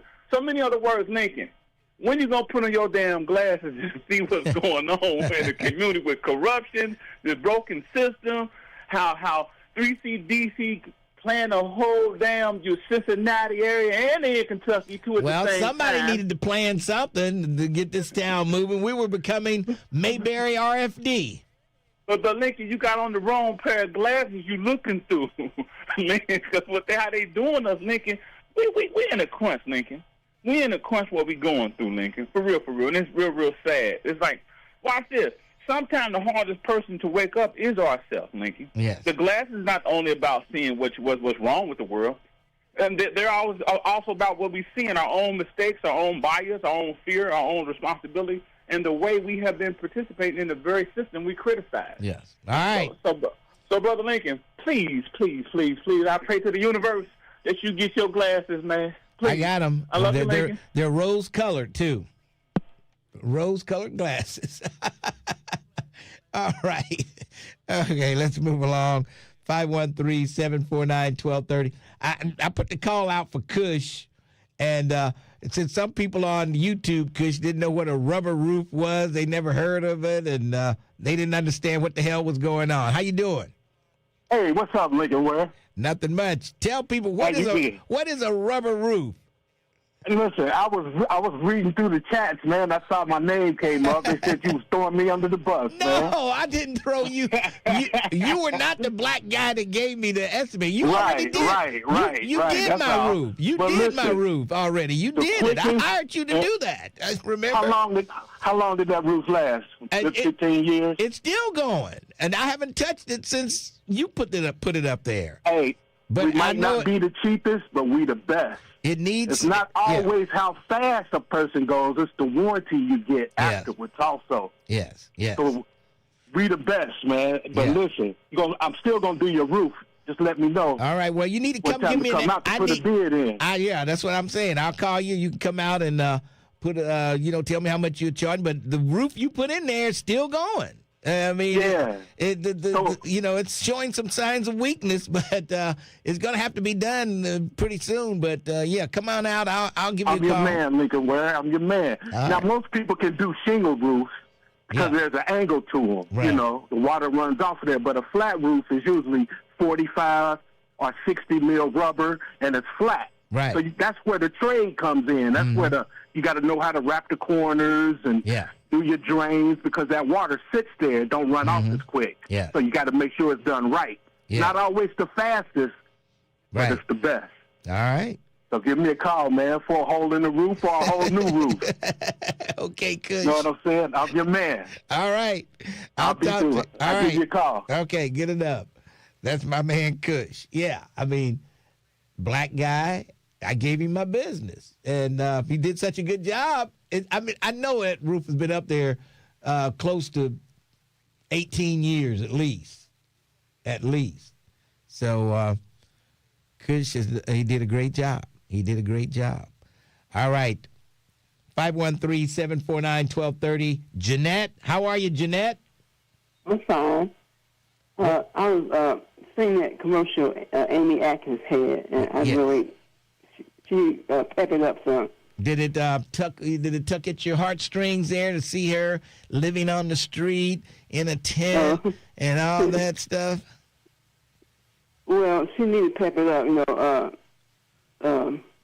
think the other side is going low on her. Well, maybe she wants to make she don't want to go lower. She wants to come out and touch at your heartstrings and show you if she can make it, and then she's gonna make it so other people can make it. She had to do all this kind of stuff to get through college and pay for her college, and so she knows how it is to be poor. She sounded like Mother Teresa. She would pep it up. Okay. So, 'cause I don't know. I don't know. You can win by commercials and stuff, but he was like he's winning with the commercial part. Yeah. Throwing stuff out and be like he's winning, but she needs to pep it up. Yeah. All right. And so, just think she needs to pep it up. I don't know if she got any more commercials coming out, and she needs to, because time is running down. Okay. All right. Okay. Jeanette, thanks for your call. Bye-bye. All right. Jeanette says Amy Acton looks too much like Mother Teresa on her commercials. Folks are calling in. They want Cush's number. Oh, my God. I can't. I know you can't. Give the number out, You want to just give me the number and then they call back? Yeah. I think I've got his number. Let me check to make sure before I tell him to call you. Yeah. Let's see. I think that's his number. Yeah, okay. I'll give it to you during the break when we go to another break. And believe it or not, we're due for a break right now. So let's take one. 12:30. The Buzz. Hey, y'all, what up? This your boy, Ricky Smiley. I want to drop you an invite to something a little. It's 348-5915. That's the number I got. And I guess that's still a good working number. Did you get it?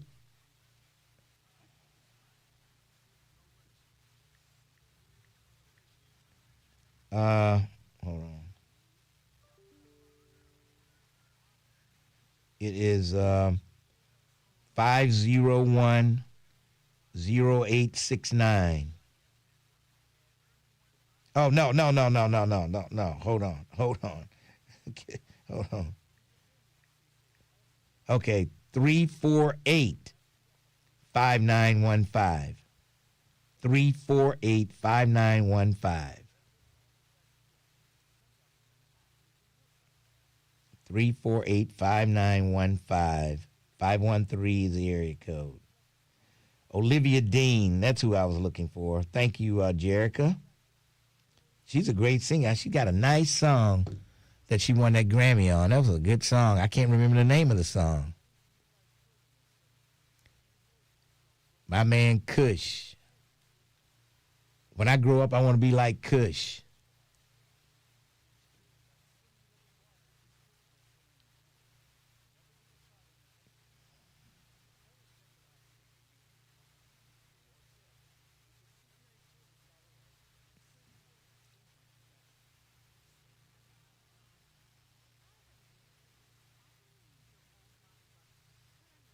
Well, I think that's going to come, the ammo she's going to use against him will come closer to the election.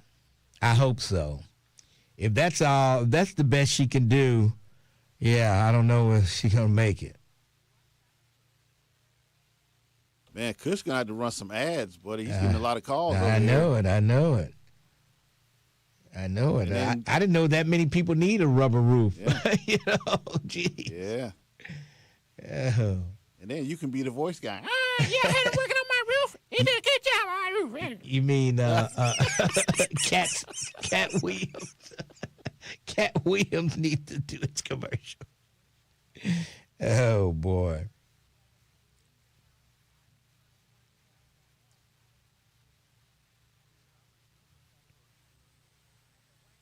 Yes, it start was a 513.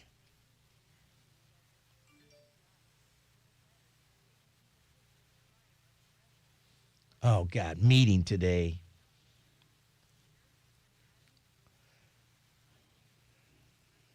Yeah, Kush has been to Africa. Kush has been to Africa. And he brought back a wife from Africa. Yes. And the wife he had here didn't know that. Kush is a true African, let me tell you. He fit right in over there. He looked like an African over there.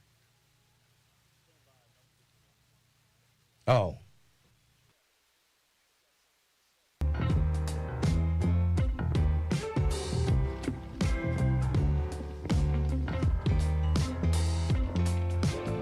.1230 WDBZ, the Buzz of Cincinnati, your talk station. Want to tell you a little bit about my good friends out of Jeff Weiler, Eastgate, the used car mega store. Oh, yeah. And I'm telling you, people are going in, people are getting some great deals on cars, people are getting financed, and I tell you what, they've got 9 different new car brands out there at that location. But if you don't want a new car, hey, there's over 400 used cars right there on site. I'm talking about all makes, models, sizes, and price ranges. They can find the car to fit your budget. Maybe you got a little small budget. They'll find a car that'll fit that budget. Maybe you're a big baller. They'll find a car to fit your big baller budget. I'm telling you. They got cars as low as $39.95 with payments as low as $79 and service inspection included. Yeah, guaranteed financing, no matter your past or present credit situation. They can work with you on getting financed at Jeff Weiler. Over 400 used cars on the lot: Kia, Chevy, Nissan, Mazda, BMW, Mercedes, Chrysler, Dodge, Ford, Lexus, Hyundai. They've got them all. Jeff Weiler, Route 32, Eastgate, the used car mega store, and I'll be out there a week from Saturday. I think it's the 29th, whatever the last Saturday of this month. I'll be out at Jeff Weiler. Let me give you the number real quick, 513-943-5400. That's 513-943-5400. The Jeff Weiler used car mega store. All right, let's move along. Looks like Mustafa is up. Yeah. How you doing, Mustafa? Hey, how's it going? Pretty good, Mustafa. What's up? Yeah. Hey, I want to say this about Haitians. The best way we can help Haitians is they have to assimilate into the culture of African-American people and begin to learn the political landscape. Because many Haitians I know, and some I have worked with, they did not understand. Every single person I talk to in Haiti that's here that has TPS, temporary protected status, did not understand the key word temporary. Mm-hmm. Yeah. Because they got a job, start buying things, cars. You know, they start buying and accumulating assets you can't take back with you. Mm-hmm. Furniture, cars in particular.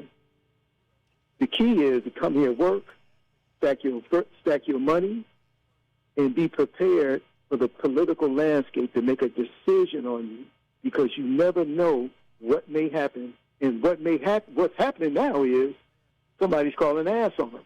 Yeah. Saying, hey, y'all got to go back. Yeah. But look what they're going back to, though.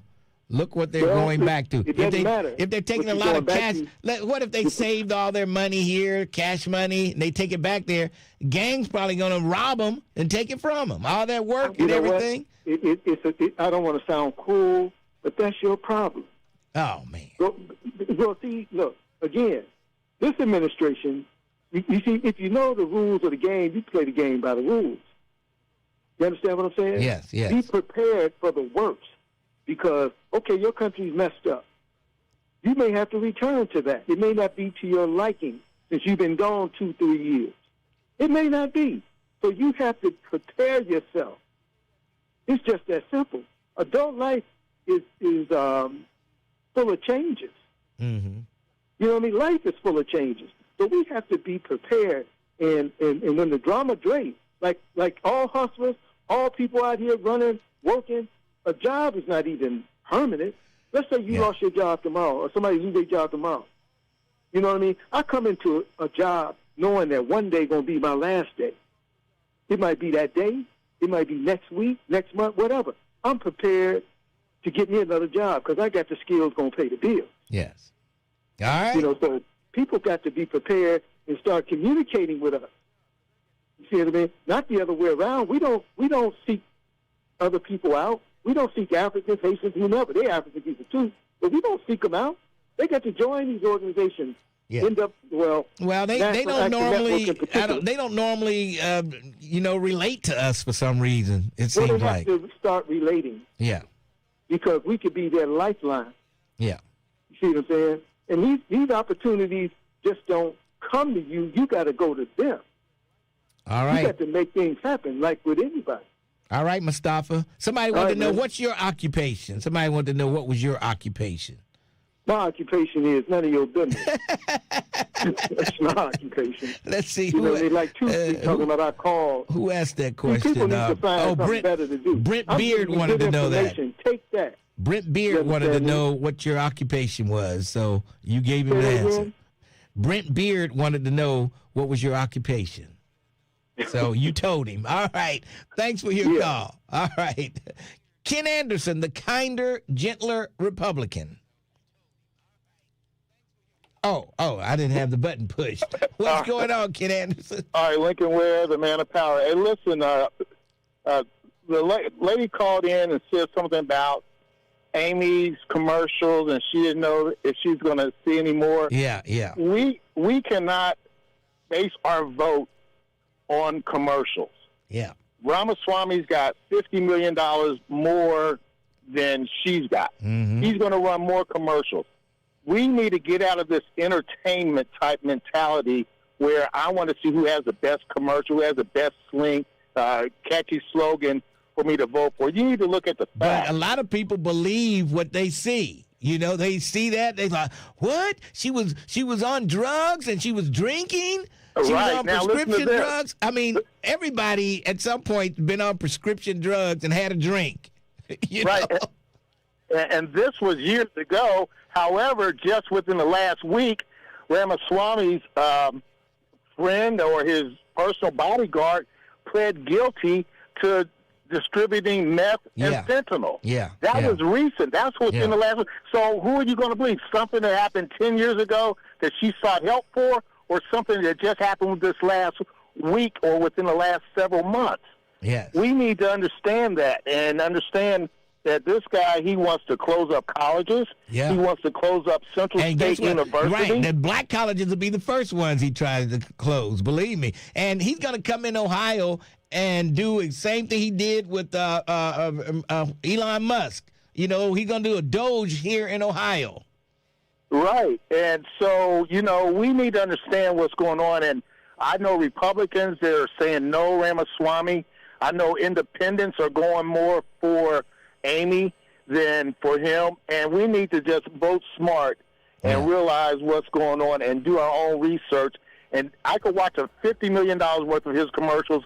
I'm not going to vote for him. If I never see a Amy commercial, even though she's a Democrat, I'm Republican, I'm going to vote for her. Okay. Because I know what he stands for and what he's about, and he wants to bring in people from India. Yeah. That's the other thing he wants to do. Oh, boy. There's a lot of stuff going on. I just need people to vote smart. All right, Ken Anderson, thanks for your call. Appreciate it. All right, take care. All right, that's the kinder, gentler Republican who does not like Ramaswamy. Yes, does not like Ramaswamy at all. That's going to wrap it up for me. Al Sharpton is next. I'll see you tomorrow morning. Got the prosecutor coming in tomorrow. So make sure you tune in. We'll find out what's going on down at the prosecutor's office. There's a lot of stuff happening down there, that's for sure. And we'll talk about as much as we can right here on 1230, The Buzz.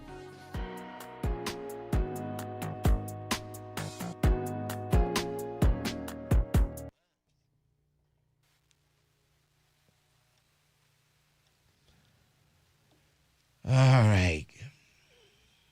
Ken Anderson with the Vote Smart campaign, okay?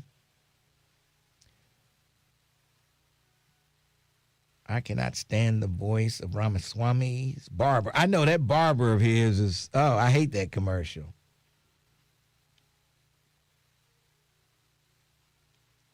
After all, Janice, he is a kinder, gentler Republican. You know we got the meeting today. You didn't know that? Yes. We've got the meeting. So it's Tuesday, folks, and you know that twice a month meeting on Tuesday, staff meeting. So I got to go. Vivek got booed a couple of weeks ago. Who was that said that somebody ran Cat Williams off the stage in Oakland? How long ago was that? Lindsay, how long ago did they run him off the stage in Oakland? It could have been recently. Yeah.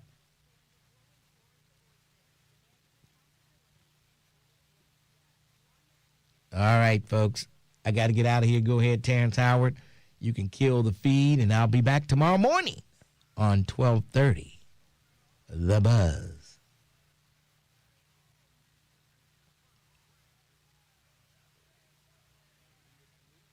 Oh.